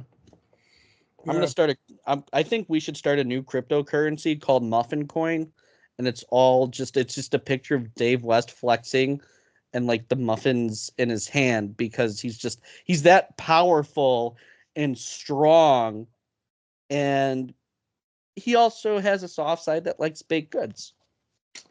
If I ever do get Freaknet Studios up and running as a true business, you will not manage finances nor marketing. That is fair. You'll be in charge of making sure that toilet paper is still in the bathrooms. Well, let's hope that they're still not run out from COVID a couple years ago.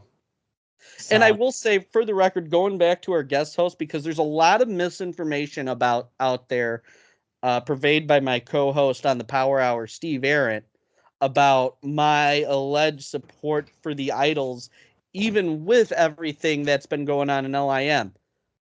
There is a clip literally on that same show where I do still say there is absolutely no love lost still between myself, Joey, Roxy, Cade, and especially Gray. They can still go fuck themselves, as far as I'm concerned. How does it feel to be no different than Damian Gray, though? Sure. Well, anyway, we have Joey Dalton defending his IPW Second City Championship in an open challenge, which he said he would start doing at every show as long as he is Second City champion. As he should. And it's I wonder who will be the person that will answer the challenge. Could it be D'Angelo Steele? I mean, he lost Rachel. He still may have a rematch coming to him. He might want Rachel back. True. Yeah, I can see that. Though actually, he may also be more focused on the C3 Ultimate Championship because D'Angelo Steele will be taking on EJ Swanson for that Ultimate Championship. So he could be coming out with 2 belts. I mean, that's, again, all speculation. Well, D'Angelo Steele is the champion, though. He is the champion, though. That is true. He might walk out with 2 belts. Title regardless. So. Mm-hmm. And then we have Cash Money Corey McHenry, the medallion holder, taking on Miles Mercer for the IPW Alternative Championship. Last month, Corey cashed in. Yep. Last month, Corey made that clear that he was going to cash in on Miles Mercer. So now the cash in will happen at this show.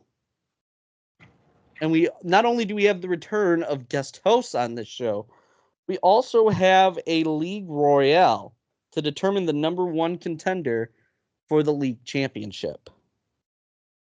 With the league championship match taking place at the August show. And for those unfamiliar, it's very, very similar to a Royal Rumble. And last year's winner was my grandpa, C-Red. How's your grandpa feel about your attitude? I really couldn't get a read on him last week. I mean, he said, what the fuck is wrong with my grandson? It was along those lines. But he did get he was kind of quiet. Yeah, it's not like he was mad, but more disappointed. I think he was, I might maybe a little disappointed, maybe a little confused. Definitely disappointed. I think in time people will see things my way, but this isn't about me. This is about IPW. And I'm main eventing you, Nubby, because top fans main event Nubby, because you, sir, will be facing Paragon, who's making his IPW debut for the Emerge Heavyweight Championship. Now, Nubby, have you ever faced Paragon before? Not only have I never faced Paragon, but I've never met him. Really? Mm-hmm. But I have been studying. I've been watching some stuff. I'm going to continue watching throughout the week. And I'm going to say it like this. We'll see what happens. And we will all see what happens this Sunday, June 30th, not the 20th, at the VFW in Richton Park at 22341 Governor's Highway, with doors opening at 3, bell time is at 4, and tickets are $15. And you never know who may end up in that Royal. That is true.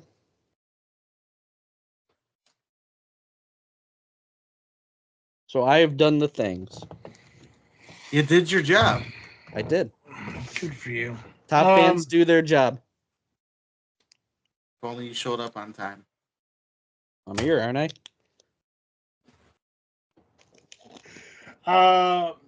There's not enough time to fancy book a show, so we'll hold off until next time. We don't got any matches for next week other than the results for this shit, right? There's no matches. There's no matches next Saturday or next weekend.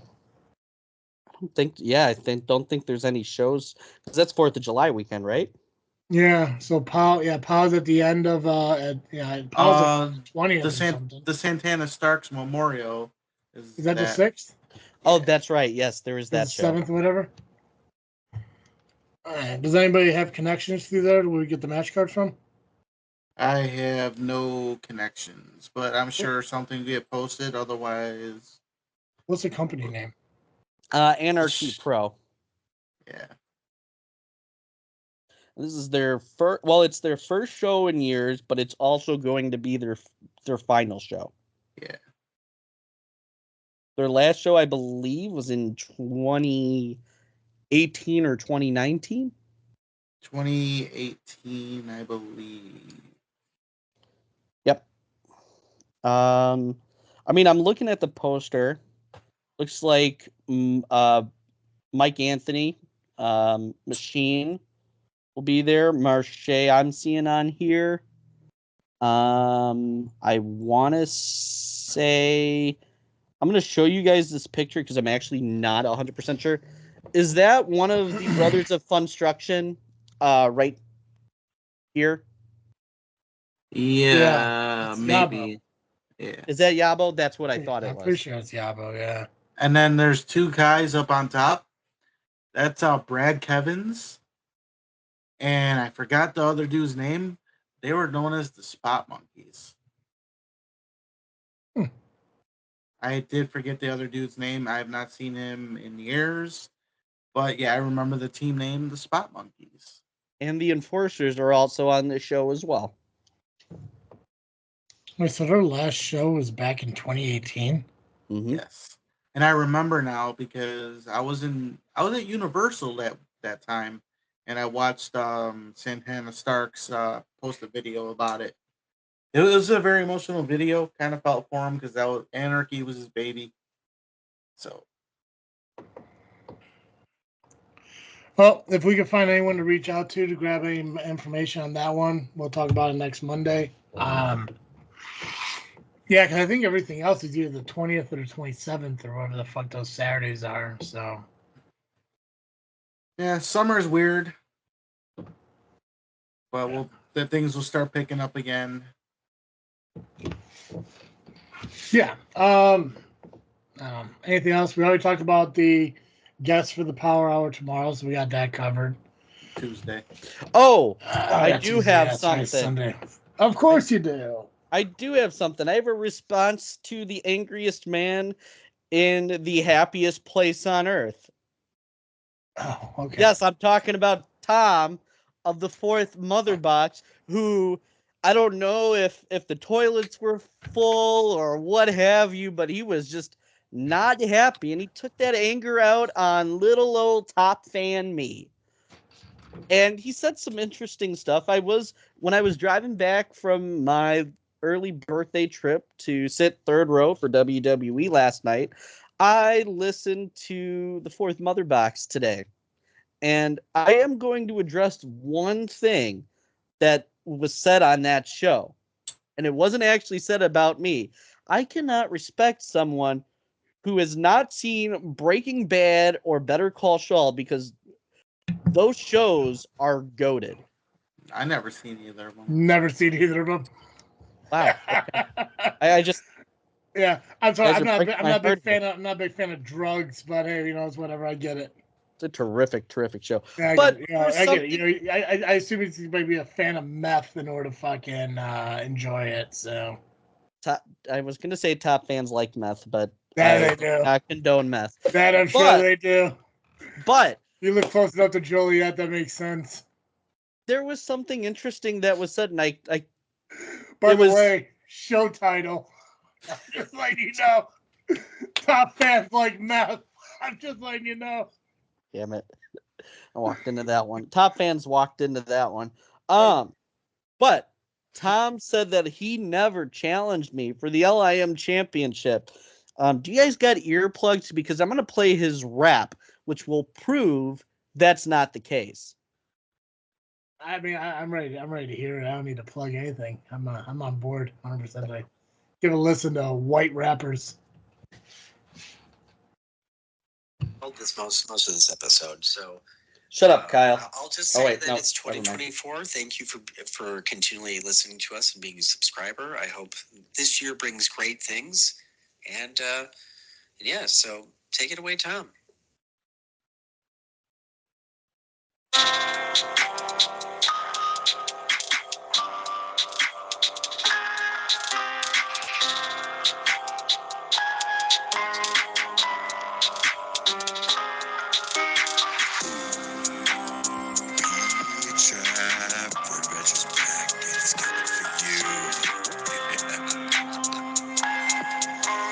Let's go. 1, 2, 3, 4.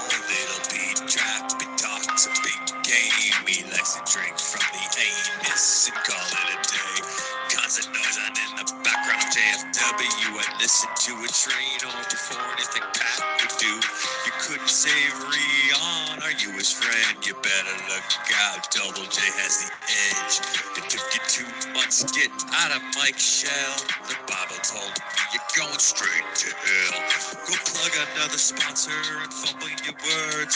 Travis is better off talking shop with the bird. If you're really hard up to put your belt on the ground, then square up to my challenge for the LIM championship, bitch. So, all of this to say that not only does Tom have a bad taste in prestige television, but he also is a habitual liar that's bending the truth to try to make his own narratives. And here's the thing. Top fans are many things, but top fans don't lie. Top fans drop truth. Tom, I mean, if you want to be angry at Disney World, you go right ahead. And I don't want to say that you're acting like a fan, like a mouth breather, because I think right now, with what you showed in your promo and the fact that you're lying, you're one step below a fan. And you're acting like a fucking mark.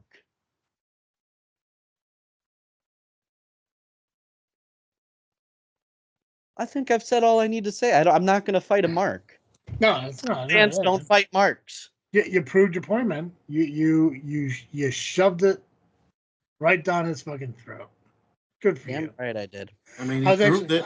I was actually thinking, and no, go ahead, Nubby. What's up? I'm just saying he proved that Tom did make the challenge.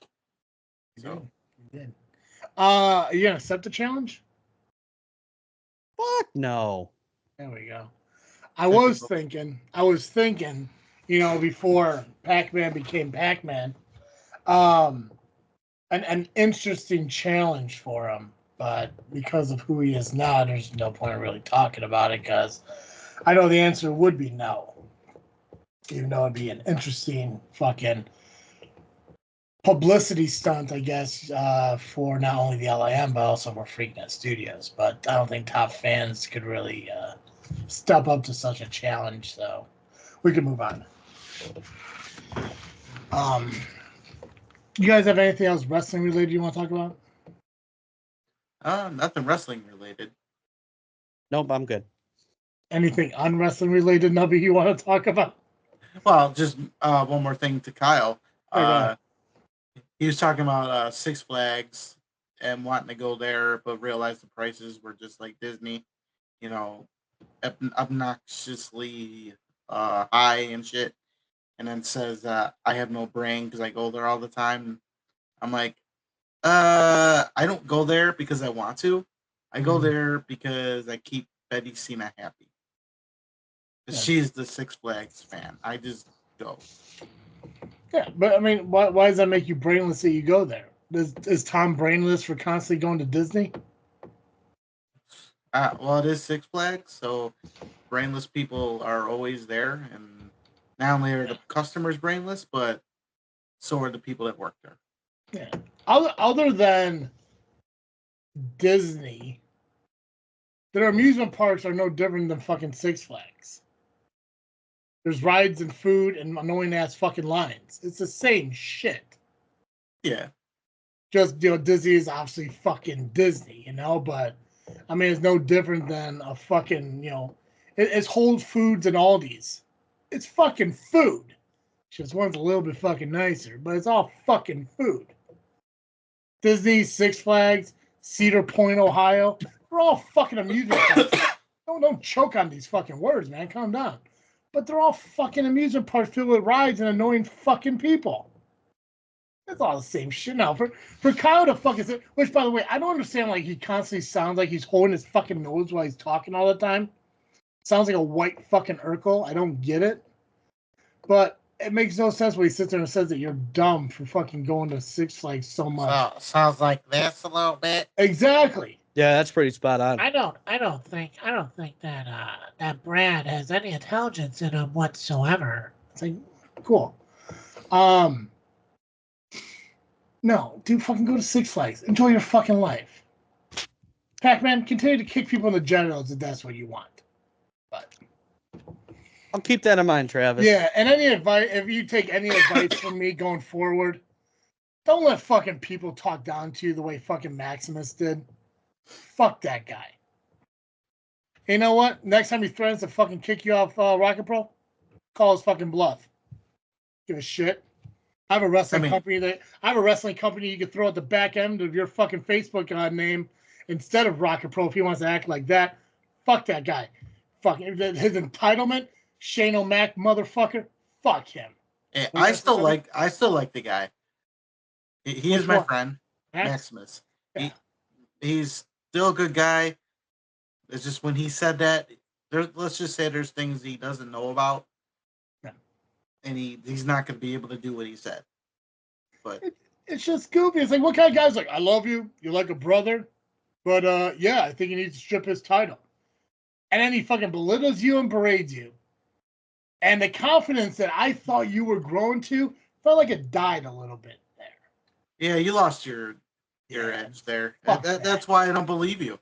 I don't believe you, Pax. Yeah, I know. Fucking never lose that fucking confidence. That's why I believe that your kick to the balls was intentional. Well, it was. Just to be a bitch. It was intentional. in that I was going in an unorthodox way to make a point to not just Danny, but the rest of the LIM. But here's the thing, man. I am a supporter of what you're doing. Not how you're doing it, but what you're doing. But I want to be a supporter of the guy who fucking went onto that fucking podcast and told everyone exactly how they felt. Exactly how you felt towards all of them. And when they sat there and told you how you felt, you didn't give a shit because it didn't fucking matter what they said. But when Maximus started talking, he got a little fucking smaller than what you should have been. Fuck that guy. That guy does not own you. At the end I gave of you the day, advice a year ago, didn't I, about Damian Saint? Yeah, you He did. came on your podcast. What did I tell you to do? You should have done the same thing. I like Maximus. I agreed with some things he said. Like I said, there's one thing I didn't agree with, but that's because of some things I know. But you lost your edge the moment you called him yes, or when you said yes, boss. Yeah. Once you said boss, and I get it, man. Sometimes there's parts of you that you just are you done? Are you done rubbing that shit against the fucking microphone while I'm trying to fucking help you here? I was listening. I just, when you're holding the LIM, when you're holding the LIM on your back, I can't fucking hear you. I can't fucking concentrate when I hear Top fans rub their belt on microphones. yeah. I understand that there are some habits that you just can't fucking get over quickly. Like call Maximus boss and shit.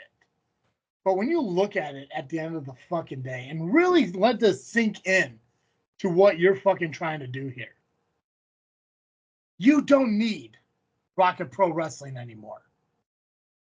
But I still think Rocket Pro Wrestling somewhat needs the LIN. So if he really truly bans you from fucking Rocket Pro Wrestling, it's not going to hurt the LIM. Because the LIM could go to CSW. They go to fucking Northland. They go to Power Entertainment. They go to Southland Championship Wrestling, IPW, fucking ARW. You can fucking go. What's Rocket Pro going to be left with? Idolizers and White Girl Wasted? He kicks you out, I guarantee you within 3 months, they're calling you back, asking you to fucking come back. Because there's something at their shows that they're fucking missing. Because a lot of those chants, let's be honest, and Nubby can fucking maybe back me, or if he doesn't want to, that's fine. How many of those chants at fucking Rocket Pro Wrestling are started by a member of the LIM? Mostly, yeah. amount. Right? Yeah. By the LIM, yes. Yeah. Pacman, not so much. So. And the fact that Maximus Orion came on as an LIM member onto an LIM podcast and talked to the LIM leader that way.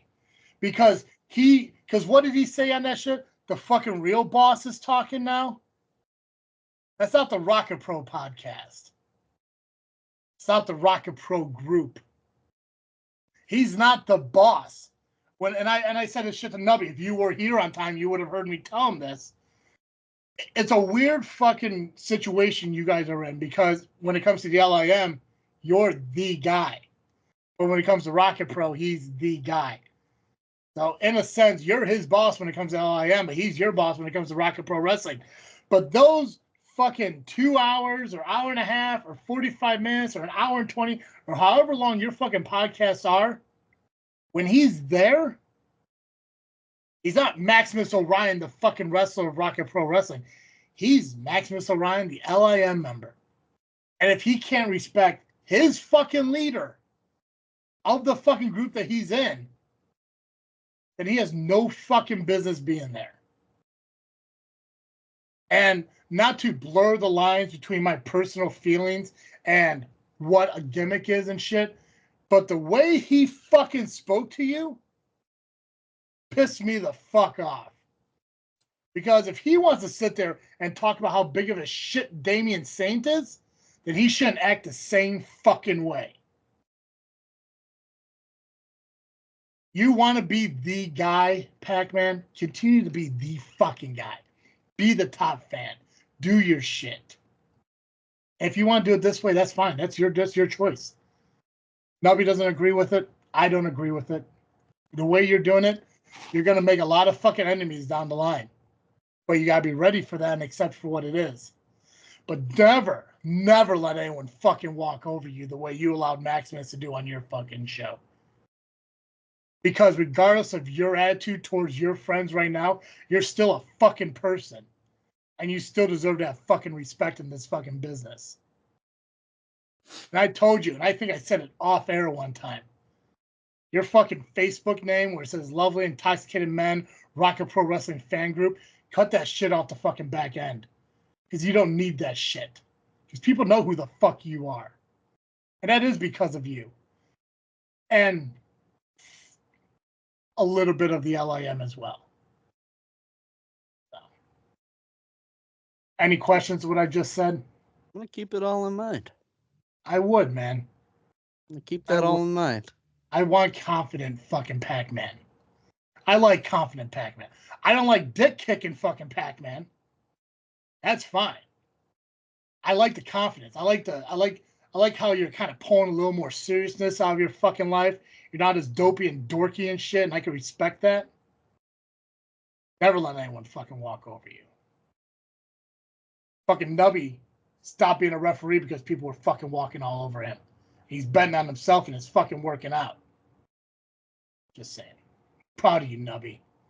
Proud of you, Pacman. Just don't fucking kick anyone else in the dick. I can't make any promises. I mean, I got that 3 hour. I have that 3 hour Iron Liver drinking contest for the LIM Championship, Acromania 30. That Gabagool pulled rank, and I'm fine with it because here's the thing: Gabagool cannot challenge for the LIM Beer Drinking Championship, so I might as well give him a chance to hold the title up right before we get down to drinking. Let him hold the title up that he can't have because of his own emotions and pride getting the better of him. And I agree with that. Maybe I'll take I agree picture with him. Maybe give him 20, have him pay me $20. I'll take a picture with him. Maybe I'll send an autograph for additional $20. Or maybe I'll make it a combo because top fans give a discount. Maybe it's like a $30 combo. Maybe I'll autograph something for Baby LaGreca. You remind me of Joey Roth. Still no love lost with Joey Roth. But you are Joey Roth. You might be the dopier version of Joey Roth. He's pretty dopey, but you're pretty dopier. Yeah. Talking about letting other people hold a title. You're probably going to pay, people to take a picture with you while you hold that championship and then pretend to defend it the right way. No, I'm going to defend it. I mean, thing is, one, I have no other choice. Two, I have something to prove. Yeah, but you defended it against Simp. I have something to prove. That's right. Danny. That's right. That was the other thing you fucked somebody over. You fucking put the title up against a sober person. What the fuck? Now, here's the reason for that. There was a reason I did that. Another because title. If you remember back in December, I don't remember. Gabagool and Double J, they said some stuff about me that caused me to walk off of my own podcast. And after a couple weeks, neither one of them could figure it out. So I gave them each the night at resolution to figure out what they said actually pissed me off. Gabagool couldn't figure it out. Double J got things right on the money about Damian Saint being a divider, like I've said.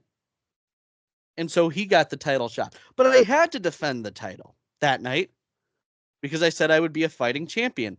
Danny wasn't there. Smiley McGee wasn't there. I gave Simp an opportunity. No, he can't drink. He could have. He chose not to, but he could have. So it was an easy title defense. Yeah. You're taking the easy way out. If Double J and Gabagool, all I'm saying is if Double J and Gabagool realized what bigger picture I was trying to send to them then, maybe one of them could have had a title shot that night. Double J, he's lost to me twice. And Gabagool can't challenge for it anymore. So now I got to take care of Danny, and I got something to prove. Now, a real champion and leader would lift that little thing about Gabagool up. Challenge him. There's you could do it. You can actually lift that up, can't you, Mr. Leader? No, I can't. I can't do that unilaterally. But how does it get lifted? Like, what has to happen for that to be lifted? I mean, there's no precedence for that happening. I mean, theoretically, it could very well be lifted. As long as you're champion, right? Under the right circumstance. But here's the thing. Even if, Gabagool said, and I quote, if I can't beat Danny in a drinking contest at Shamrock Showdown, I will not challenge for the LIM beer drinking champion again. And here's the thing that top fans do. Top fans are men of their words. Mm-hmm. And to show Gabagool how to be a top fan, I'm holding him to his word. Mm-hmm. He said that he wouldn't challenge again, and that's fine. That's fine. That was his choice. That wasn't my choice. Sure. I had hesitations when both Danny and Gabagool came up with these stipulations for themselves. I added a stipulation of my own that the winner of that drinking contest would face me. Mm-hmm. Danny put his membership in LIM on the line. Gabagool put his ability to challenge for the LIM title on the line. And I interjected myself in the hopes that this could all be sorted out, and they were hell-bent on going up against each other, so I couldn't stop it. That's right. They already made up their mind. You had two men ready to go head-to-head, and like you just said, you interjected yourself into it. Well, I mean, here's the thing. They were going back and forth, going back to the summer. This drinking contest had to happen between those two. Because whatever, they never actually faced off when Danny was champion. Like I said, Danny always talked about defending the title, never actually did it. Claims he did it on the East Coast. I claim he's full of shit.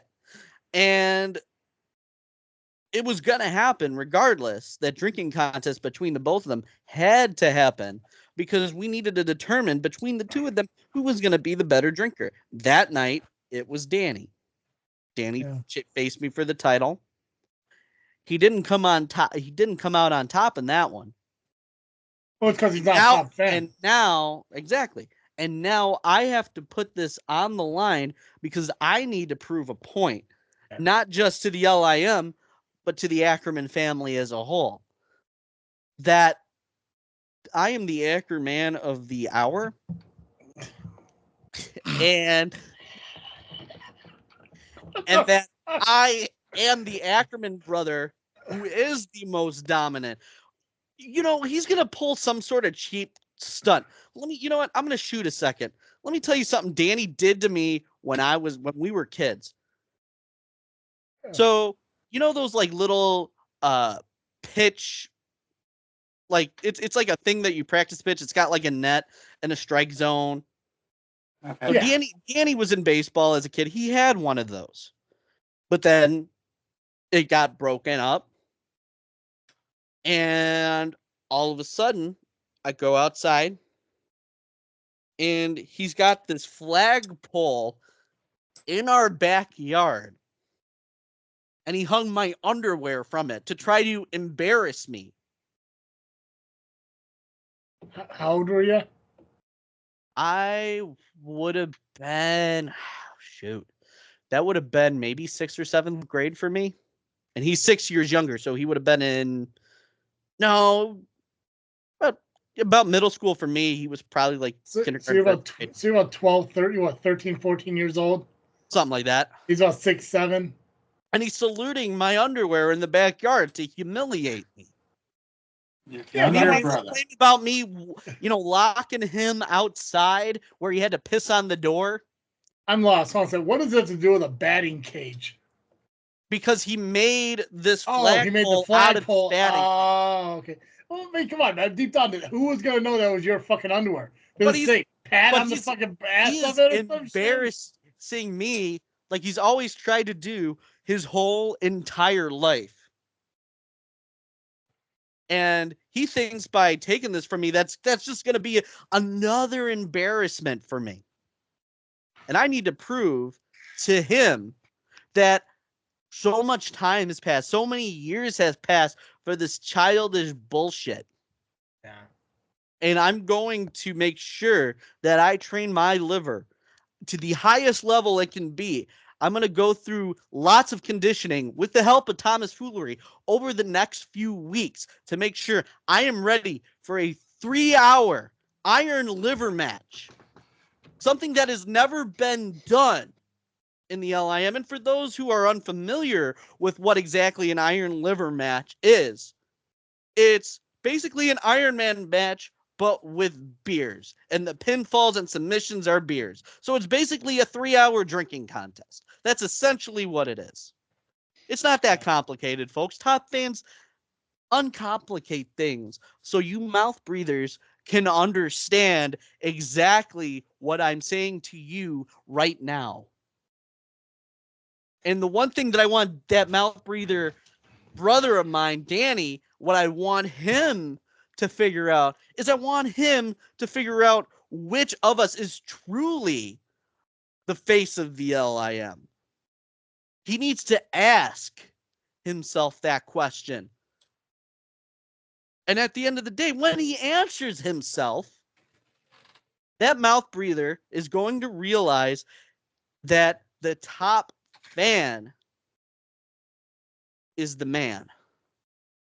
And he's at that point going to respect the champion and respect the top fan. And as far as Tony Gabagool, I'm sure he's got an agenda. This isn't just about, making sure that things are fair. He just wants to get a good glance at the title that he can't defend. He can't win because he did that to himself. He did that to himself.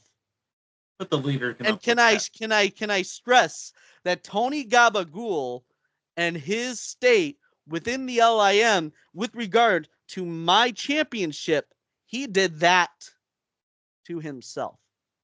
So now I don't only have to watch out for Danny, I also have to watch out for Tony Gabagool. And if he's going to be unfair within that 3-hour time frame. It's something that I'm also keeping in mind going into this. But I'll tell you this. Acromania 30. This is not a prediction. This is not a spoiler. This is just the way it is.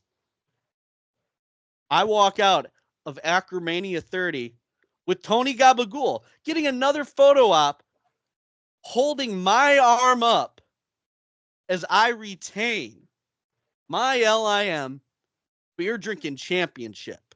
And for those who don't agree with me, you need to respect the champ. And you need to respect the top fan. Nubby, you got anything else to say? Nah. Cool. I got good. two more. I got two more things, and we're gonna cut this off. First one is, when is the next LIM podcast? It will be after Acromania. Okay, so Steve, if you are still listening up until this point, you need to give fucking Pac some time on your show, because this show's now 2 hours and 15 minutes long, and about 75% is his shit. So you're gonna have to give him some fucking time over there so he can vent all this shit over there too. We'll share the wealth. But for the love of God, man, spent the last 45 minutes on you. You're welcome. Secondly, Respect the top fan. No. I respect freaking the studios and the products that are brought together through them. not the top fan. But speaking of top fan, one thing I forgot to bitch about that Maximus did, and I want to make sure I get this shit in before we end. He mentioned something about your fucking title, about how it's a piece of plastic with fucking beer coasters on, beer koozies on the side or beer hoarders on the side and shit. And I also think that's kind of disrespectful and fucking shitty. Because in retrospect, no title has any prestige other than the prestige that company puts on it. So realistically, it doesn't matter if it's fucking plastic or if it's fucking metal. A title is respected and honored based on the company that honors and respects it. So for him to belittle your title, saying that what you're doing over a piece of plastic is stupid, I fucking disagree. Because you put a lot of pride in that fucking title. Same reason the rest of LIM put pride into that fucking title. Because to you guys, it's a fucking championship. It doesn't matter what it's made out of. Fucking Rocket Pro, SCW, CSW. Give me one fucking company in Illinois that has belts made out of fucking gold. They're Probably all fucking, not many, yeah. Yeah. Maybe NWAs. Maybe. 10 pounds of gold. Yeah. Everything else is fucking steel or copper or or whatever the fuck's metals they're using to make these fucking belts. But they're not fucking gold. But Rocket Pro Wrestling, all the fucking titles they have, they respect and prestige put on them because the company puts honor and prestige on them. You think fucking SCW or CSW gives a fuck about fucking Rocket Pro's titles? Or vice versa? You think Rocket Pro gives a shit about the high voltage title? No. But that's just the way the fucking world works. You have respect for your title, that's all that fucking matters. And a guy who says your brother, not Danny, but Max is claiming that you're like a brother to him and said that shit is disrespectful. Like I said, I can make an entire fucking podcast on the shitty things that fucking Maximus said as a member of the LIM. But like I did say, we are over 2 hours into this show, so we gotta fucking cut it off. Next week we're gonna cover results of these shows. There is no match. Oh, I guess we'll look for the match card for the Anarchy show. Other than that, make sure you do listen to the Power Hour this Sunday. Who is the guest again? Something Woods. Tuesday, Kevin Woods. Tuesday night. Senior official Kevin Woods. Yep. Love Intoxicated podcast is coming back in July or whatever. I don't fucking know. There will probably be a vlog released before then. Actually, maybe up to 2. I don't know. July's so next just week. stay tuned. Who fucking knows? Yeah. When's Acromania? Acromania is going to be the weekend of July something. We are still putting the final touches on the title defense. Contracts need to be signed. Okay. We need to make sure that it's official. July. We're still it's going to be in July. There's no Love and Intoxicated podcast coming up in the next couple weeks. No, I'm sure July something is in between July 1st and July 31st. Yeah, but not somewhere June in that time 23rd. period, Yeah. I would agree. And not June of 2030 though. But check out the Love and Intoxicated Men when their podcast comes back out. Head over to Fourth Mother Box and Jedi Talk. You listen to Tom and his buddies, whether it be Kyle or Brad Hughes or the third guy who I don't remember his name, but it's fine. Hulk Hogan. Evan T. Boucher. Evan, yeah. And this freaking show hopefully is come back this week. We had an issue over the weekend. Well, issues. Anyways, Freaknet Studios all coming together, fucking growing. I appreciate it. I'm gonna talk with Joe this week a little bit more about Freaknet Studios. Fucking A. Guys, it's listen to us on fucking wherever you listen to your podcast at. Check out our video podcast on Just Freaking Wrestling's YouTube channel. And of course follow our socials, Facebook, Instagram, and Twitter. JFW Just Freaking Wrestling. That's all I got. Time to respect the top fan. Bitch. Ring the bell on this episode. Perfect. As always, I am Travesty. And I am the faction slayer, Nubby, the amazing turtle, Kawabunga. And I am the LIM champion and the top fan. Thank you. Welcome into Nubby. And Thank you for listening to an episode of Joe's Freaking Wrestling, the JFW Podcast.